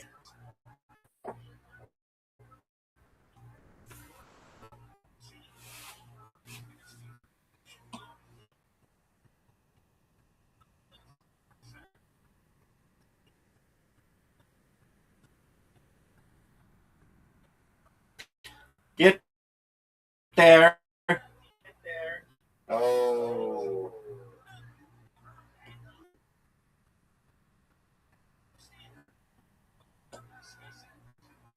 Go, baby. Go, baby. No. Go, baby. No. Devastating. Host advantage. I'm going to drain this one.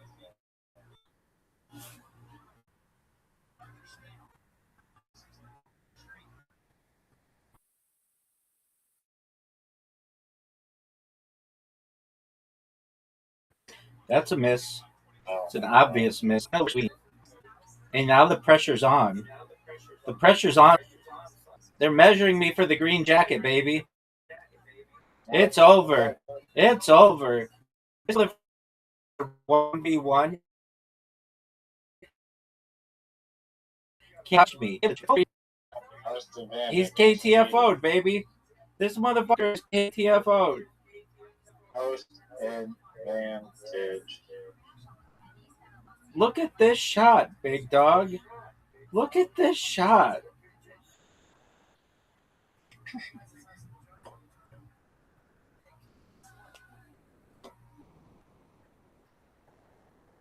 That is a terrible shot. Oh, you got fortunate. I mean, it doesn't even matter. I could literally... Do you know that I could put the ball in the water 15 times in a row and I still would win? No. This is bullshit. Host advantage. I mean, what do you want me to... Do you want to send me the invite? Do you want to send me the invite? Yeah. Big dog. Do whatever That's you want. 2 out of 3. That's 2 out of 3. I'll send you the next one. It's over. And that wasn't even a challenge. I wasn't even looking. Dog, I was multitasking. How many blogs did you create during that game? That's my question to you. That's my question to you. How many blogs did you create during that game? I'll wait. How many blogs did you try to create during that game? I will wait. I will wait. How many blogs I'm going to create during this game? Lots, baby. Lots. And I'm going to win.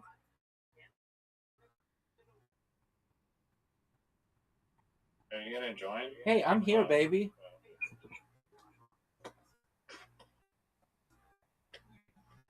One of the worst shots we've ever seen. That bitch is getting rejected so quickly, it's not even funny.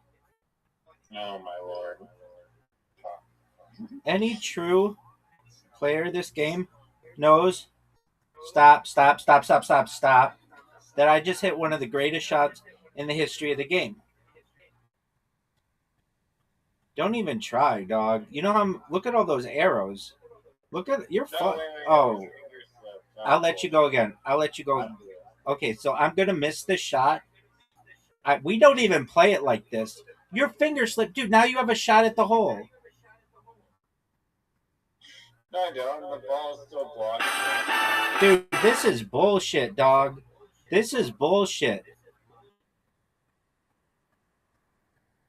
This is bullshit. You and I both know it's bullshit. You know this is bullshit. No. Yours is an iCarly shot.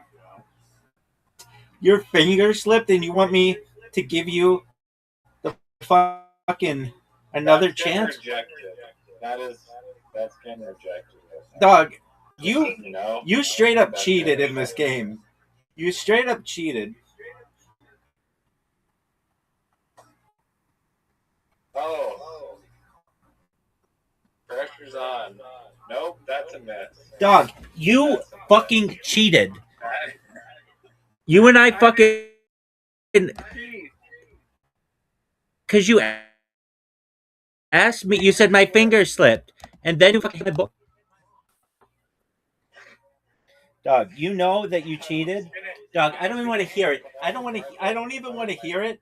That was the most bullshit thing ever. I was gonna hit your ball regardless of whether my finger slipped. My finger just happened to slip. You couldn't get to my ball, son. You couldn't get to my ball. That's the thing. I could have.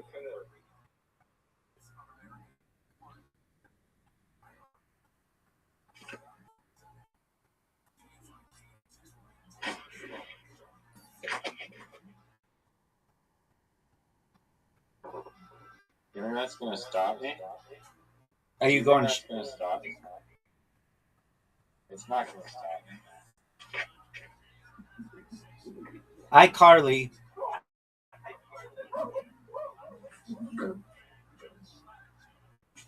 Oh, it's over. This game is over. I'm gonna shoot into the water. Do you think you're gonna win 3 in a row?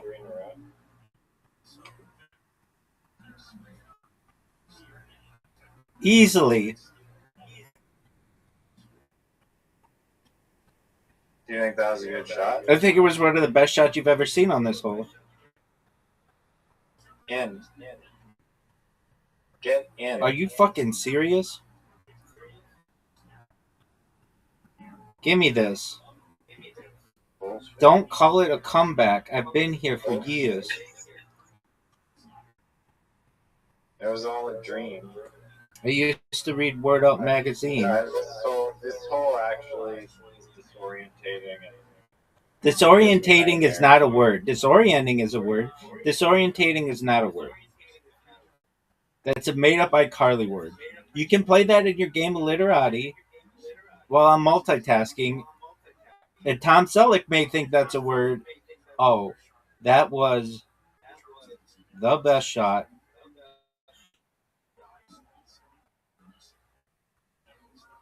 A copy is my strategy and still fails. That's going in the tar. You don't have the balls to put it. You don't have the balls to put it in the tar.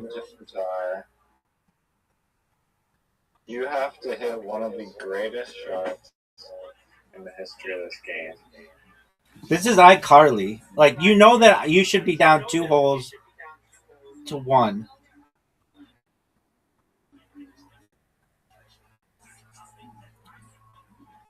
My finger slipped, dog. And then I let you back in the game. It's because I'm so good. You want to be playing key.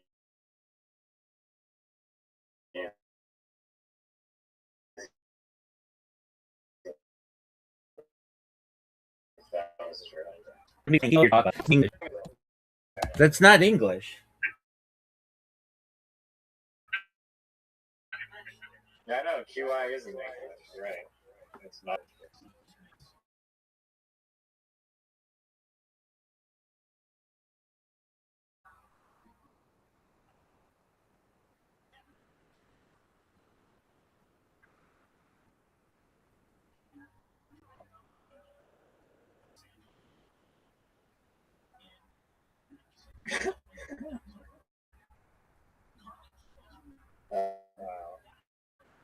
Four to one.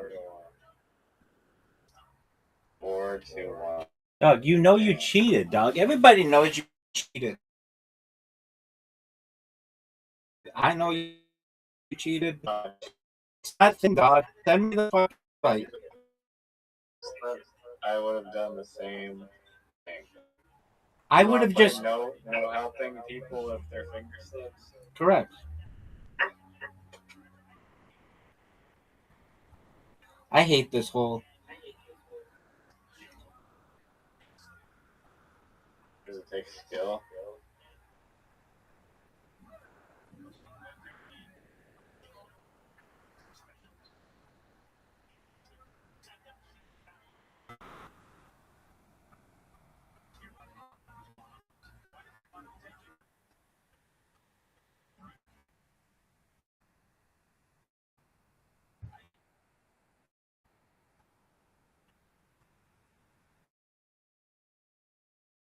Oh, you're done. We're done.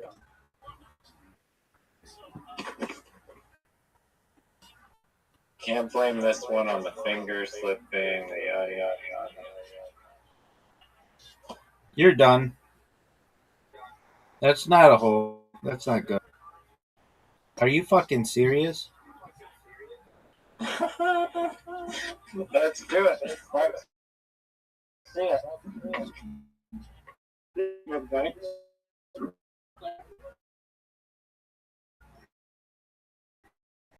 Water. Drain the water. Get out of here.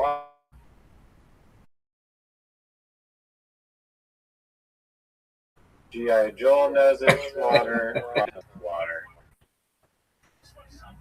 Theo Vaughn knows it's water. William Montgomery knows it's water. Tony Hinchcliffe knows it's water. Joe Rogan knows it's water. Who's that Pakistani guy? Kamal Nanjiani.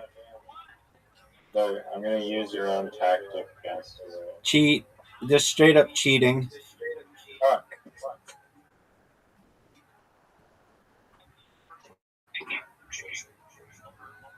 Your stupid tent isn't in the way.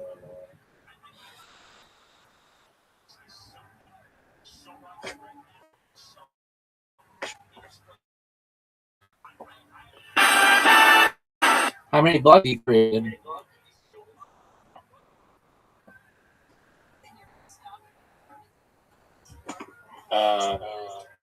I'm not trying to create vlogs, but if I was, it'd be a lot.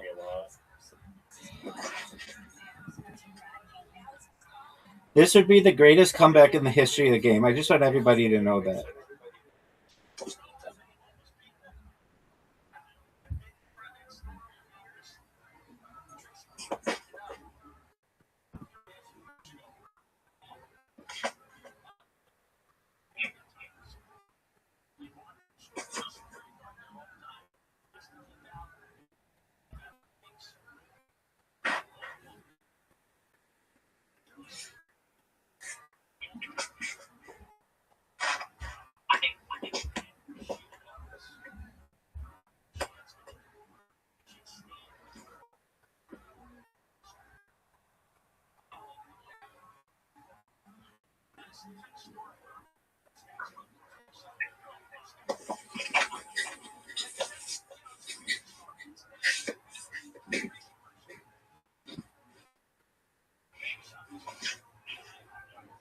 What the hell happened to your ball? Did your finger slip? Yeah, my finger slipped. Did it really? Yeah, Why didn't you say that? because I don't play bullshit like that. Okay.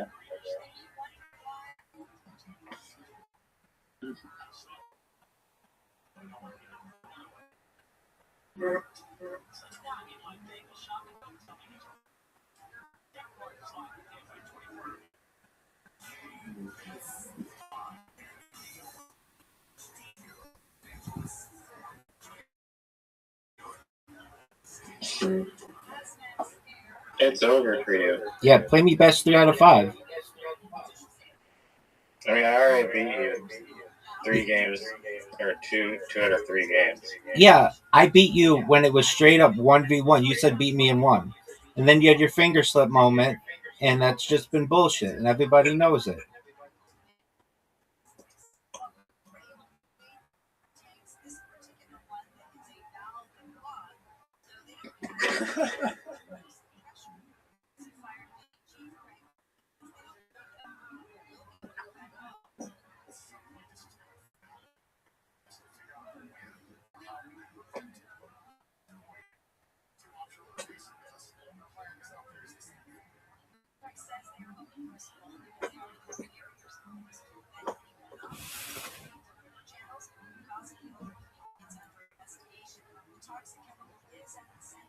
Oh, That was oh, it's amazing. one on this tool. That was amazing. I didn't think that was possible. Okay, send it to me. Here, you can have host advantage and send me the invite, but I need a second. Just Danielle. Shit, I sent it to Zoot.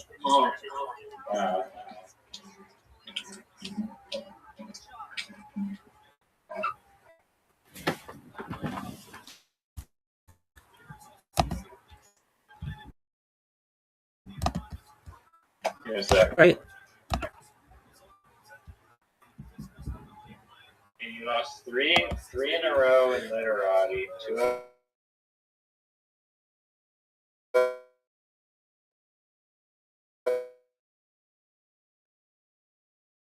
of 3. Wants to know how many blogs did you create? I'll wait.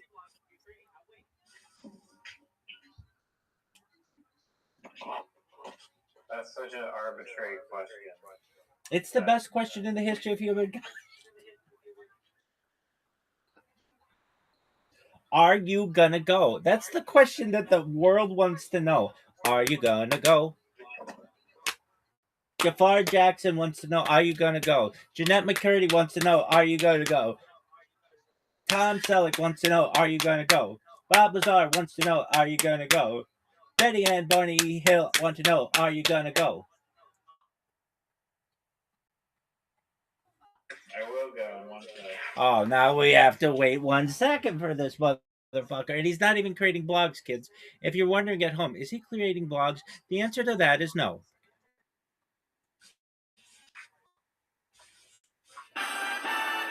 And if you're like, why isn't he creating blogs, Rabbi? My answer to you would be because he's in fear. That I did creation. The people of the future are going to say, who the fuck gives a shit about that game?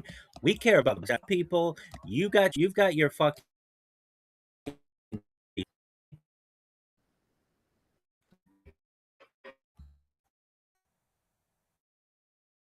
and make a fucking dog food and eat the dog food for Yellow. Why don't you just accept the invite? That's my question, and the world would want to know. Do the Zeta Reticuli read your blogs? They inspire them, dog. That's not the question that I asked. Yes, they read the blogs and they love them. They love everything about them. Zeta Reticuli and I are like this, son.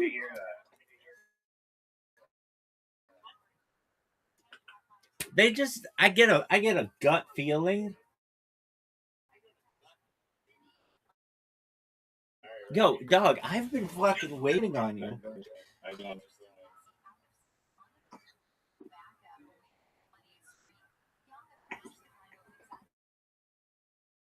I have host advantage and you missed the known. Praise.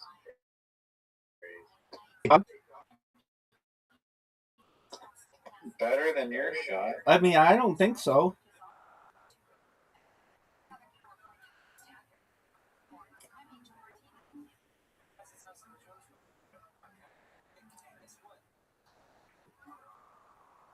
Get there.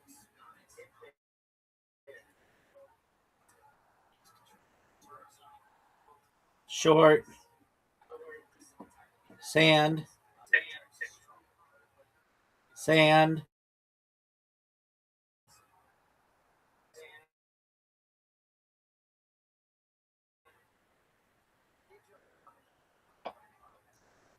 Oh, what the fuck?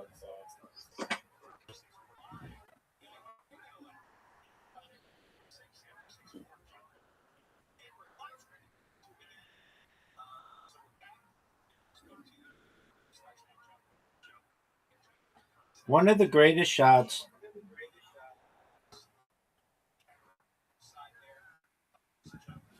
in the history of the game. Your shot is terrible. I'm just telling you right now, that is not the way to do this. It is reliably. Doug, you are never going to make this shot.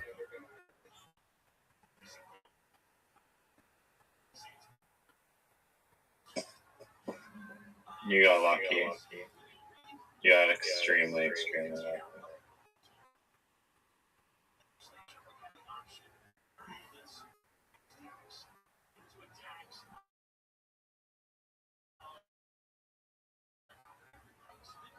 Not that time, though. This is the way that real champions go. They go this. Oh my god. Bullshit.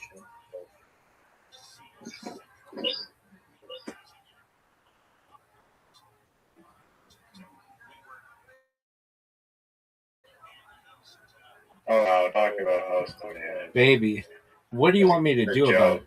What do you want me to do about it?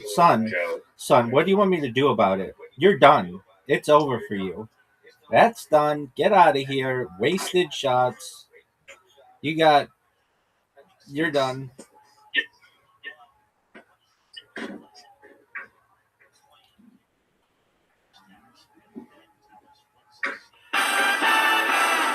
You did hit the best shot I've ever seen on this hole, though, previously.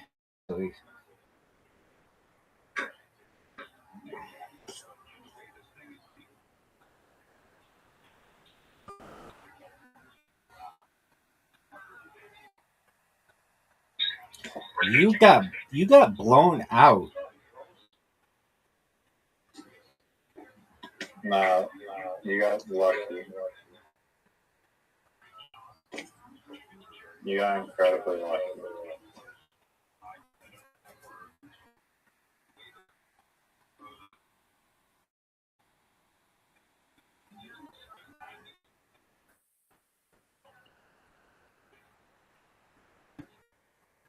Wow, nice memorized percentage. I didn't memorize anything. That was gut feel, dog.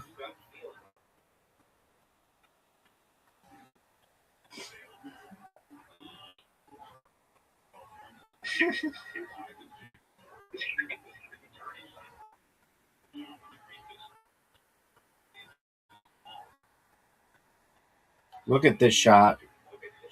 Bullshit.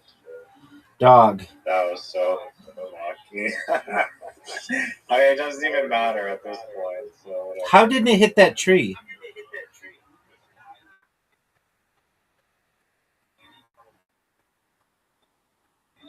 You got wedged. Wedged in that tree. Do you know what a perfect game is?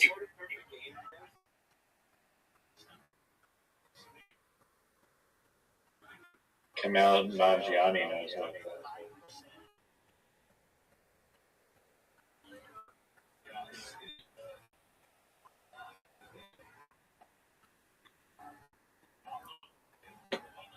Did you know that Eric Griffin knows that I just beat you? He was watching. It's 2-2. This is the tiebreaker. Send me the invite, baby.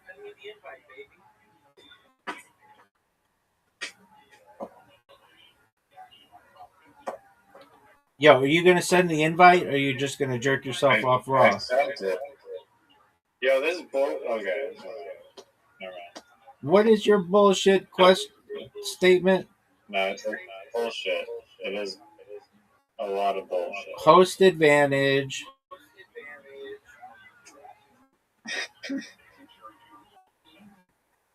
That shot sucked.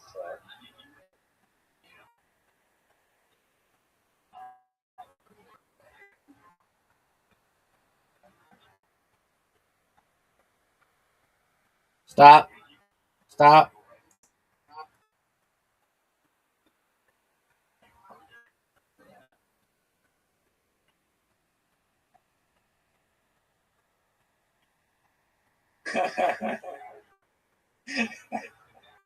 Are you serious? Wow, that's wonderful.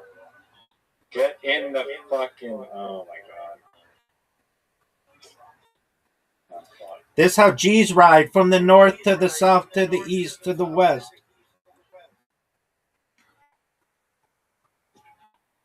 Nope. Once again, in the water. Fucking dog. Look how good I am. Dog shit. I hate this hole.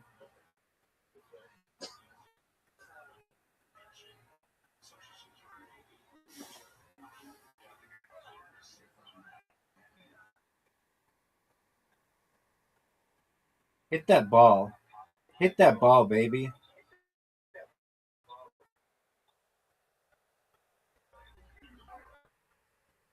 Oh, what are you gonna do here? Let's see. Oh, you fucked up. GG.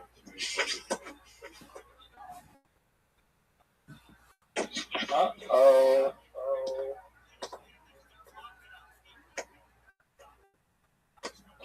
Look at me cut the corner. Like a straight out of the Word Up magazine page.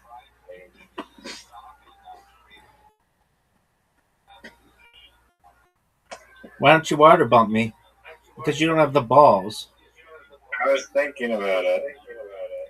But you didn't because you don't have the balls. Yeah, it wouldn't really accomplish anything. I would just be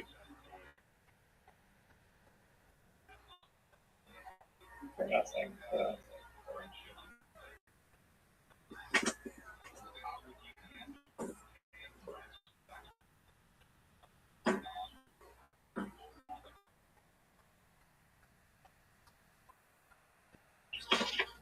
Oh, here we go. Where's the hole? Okay.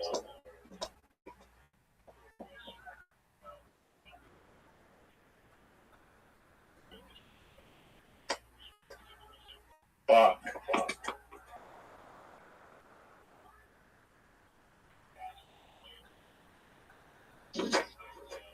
Stop, stop, stop, stop.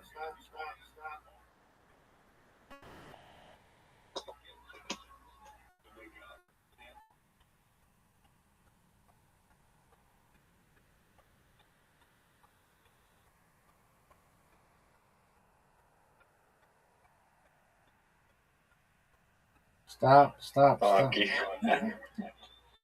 Fuck you.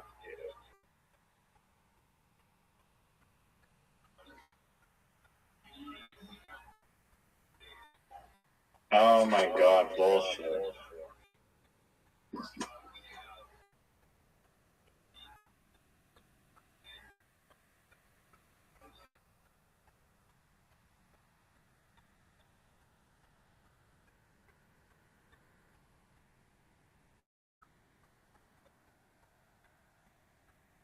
No. Guaranteed the win, baby. Guaranteed the win. This is whistle. Force. Doug, I saw a way to play this that allows you to make it in two. You shoot it. Cheating? No. You shoot it between that big circle on the left and the smaller circle towards the middle, and get it on that landing strip, and then you go from the landing strip into the hole. Yeah. I've seen someone do that. You've never seen anybody do that. I have. I literally have.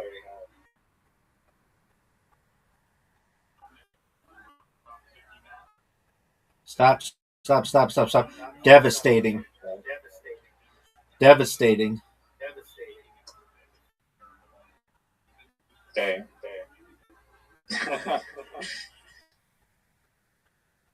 I got it to the landing strip. Now you're gonna get bumped off. I don't think you can bump me off. You want to bet?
Are you serious? Fuck.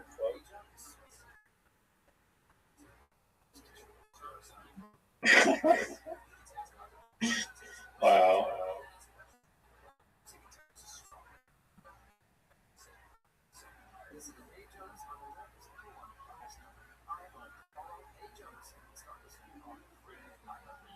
Devastating.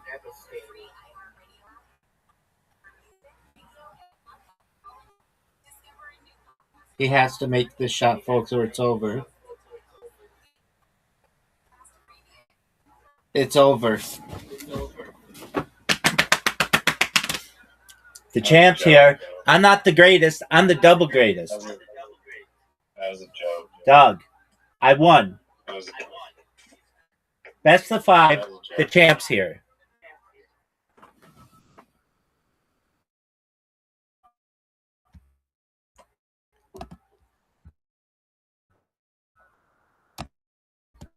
You had host advantage. I wasn't even in a proper mind state. My question for you is this. I wasn't hopped up on stimulants like you. How many blogs did you create during that game? I'm not on severe amounts of stimulants. Doug, neither am I. I'm on depressants, baby. I need to keep myself down. You don't understand. I won. Everyone knows I won. And I'm the champion. That's all that needs to be known. That's all Bob Lazar knows. That's all Jeanette McCurry knows. That's all that Barney Hill knows. That's all that Tony Hinchcliffe knows. That's all that Miranda Cosgrove knows. That's all that Tom Selleck knows. That's all that Phil Rizzuto knows. Did you know that's all that Phil Rizzuto knows? Did you know that's all that Phil Rizzuto knows? No, you did not know that. But I do. I'm the champ. I'm untied, untried, undefeated. I'm the best there ever has been. I'm the best there ever was. I'm the best. The best. I could change my name from Rabbi Rothschild to the best, and people would understand. Oh, yeah, that's the best. Everybody knows the best. It's the best. Formerly Rabbi Rothschild. The best. Because they know I'm the best. And how That's a cool story. and how many blogs did you create during that? I'll wait. I don't need to create blog. You think that McCurdy thinks you should create blogs? McCurdy does think you should create blogs. Do you think Tom Selleck thinks you should create blogs? I think that Tom Selleck does think that you should create blogs. Do you think William Montgomery thinks you should create blogs? I think that William Montgomery does think that you should create blogs. You know what's more annoying when you're playing key twice in a row on some bullshit. The shit talk that I give the world, including you, after I win in mini golf. Yeah, it's not even shit talking. It's just like I call it sex appeal, baby.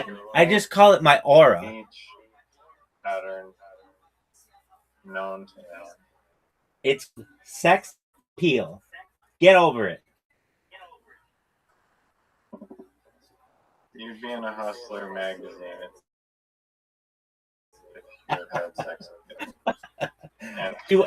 Let me ask you this question.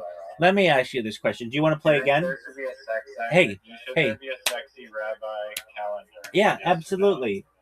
Here's my question. Do you want to play again? No. I can't. I'm not on stimulants to win, apparently. But it was a good run.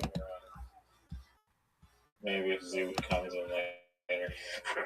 Do you want to watch Michael?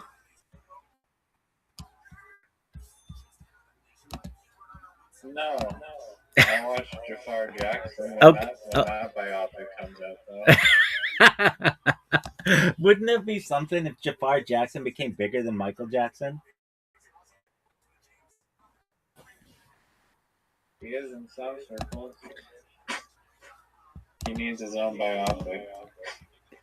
Would you, if Jafar Jackson said, "Riser, I'd like you to play me in my biopic, but only under the condition that you watch my uncle's biopic," would you watch it? Yes or no? I'll wait. Yeah, I would. Reluctantly, I would. Do you think you could? Jafar is the GOAT. Who would you want to star in your biopic? Who's going to play you aside from me because I'm so sick? Who else would you want to play you? I thought I was playing Jafar and his. You know, I get that. But if you needed a biopic of yourself, you know, the person who would have to lose all the time in mini golf in this movie, who would you want to play you?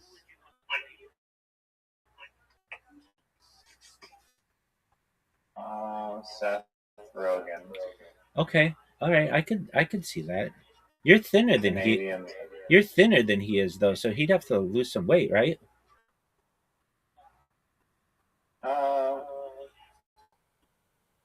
You can fix that with the camera lens. Okay. Do you think Seth? Probably, because he's probably really high. And everyone knows when you smoke spliffs all the time, your thinking ability goes down the toilet. Does he smoke spliffs with Marlon Hill? I'll wait. Okay, do you know what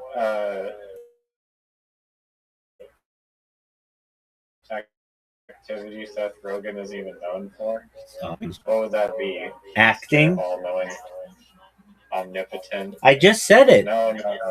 Not his career. No, this is like a lot of things that he does. Smoking weed?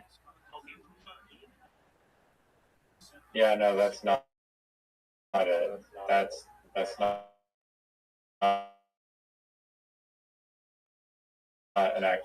I mean, I named two things. It's not drug related, even though it kind of is, but it's not. It kind of is, but it's not. This thing that he's like obsessed with. Smoking weed. No, it's not that. You don't think he's obsessed with smoking weed? He even has like his own like company based around it. Yeah, everybody knows that he has a company based around it. Are you going to give me a clue? Shapes.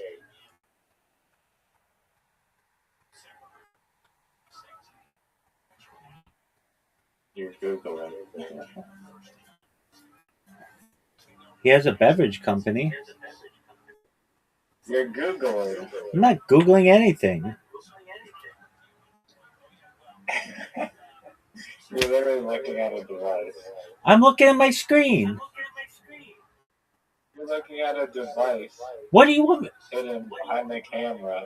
There isn't a fucking device hidden behind the camera. Okay, well, it's not a beverage company either. Well, he does have a beverage company. Yeah, no one cares about that. No one ever orders Seth Rogen's beverages. Dog. So you mean it's not? I mean, but it's like weed infused drinks. How many times have I said it's not weed related? I'll wait. You just said it was kind of drug related. No, it's not the beverages.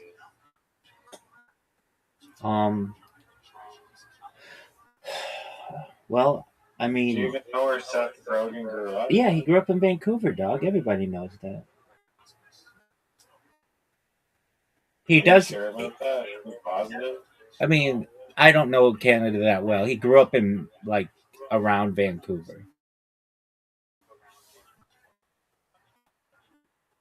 What about Hilarity for Charity? What the fuck is that?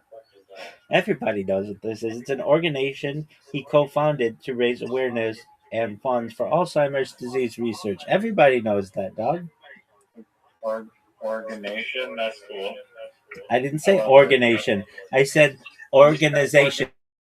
Everybody knows I said organization. And even if I did say organization, then that would be accepted as the given nomenclature in future, especially on the areas in and around Zeta Reticuli. Everybody knows that. Everybody knows that. That was an iCarly word for organization. Dog. Okay, what the fuck does he do? I've named like 15 things about him. Do you want any more hints? Does it involve holes? I mean, it actually does a little bit. Everything involves holes, dog. Does, but... Thimbles involve holes, dog. Even though only 15% of thimbles have holes that go all the way through, you expect people to understand that and to know that. And nobody really is aware of that except for thimble geniuses. Anyone who knows. Are you sure about this fact? Look, do you have any more guesses? So it involves shapes. Yeah. All right. And the shape is square. Everybody knows that. I didn't say that.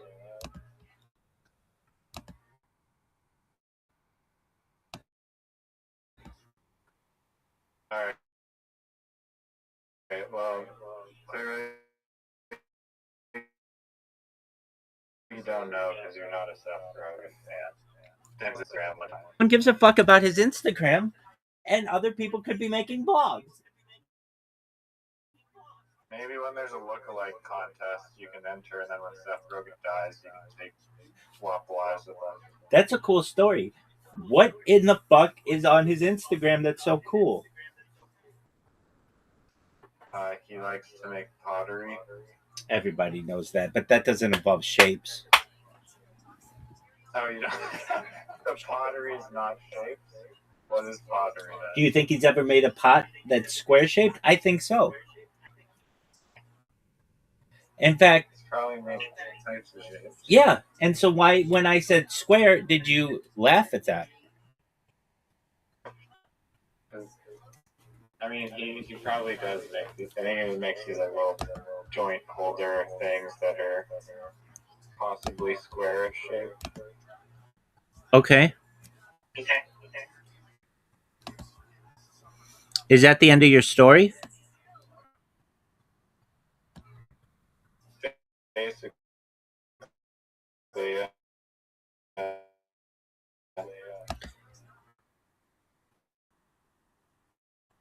Do you think that he is the greatest person? Oh, dude, you know who? With that. He is. Just one moment. Let me look up his name.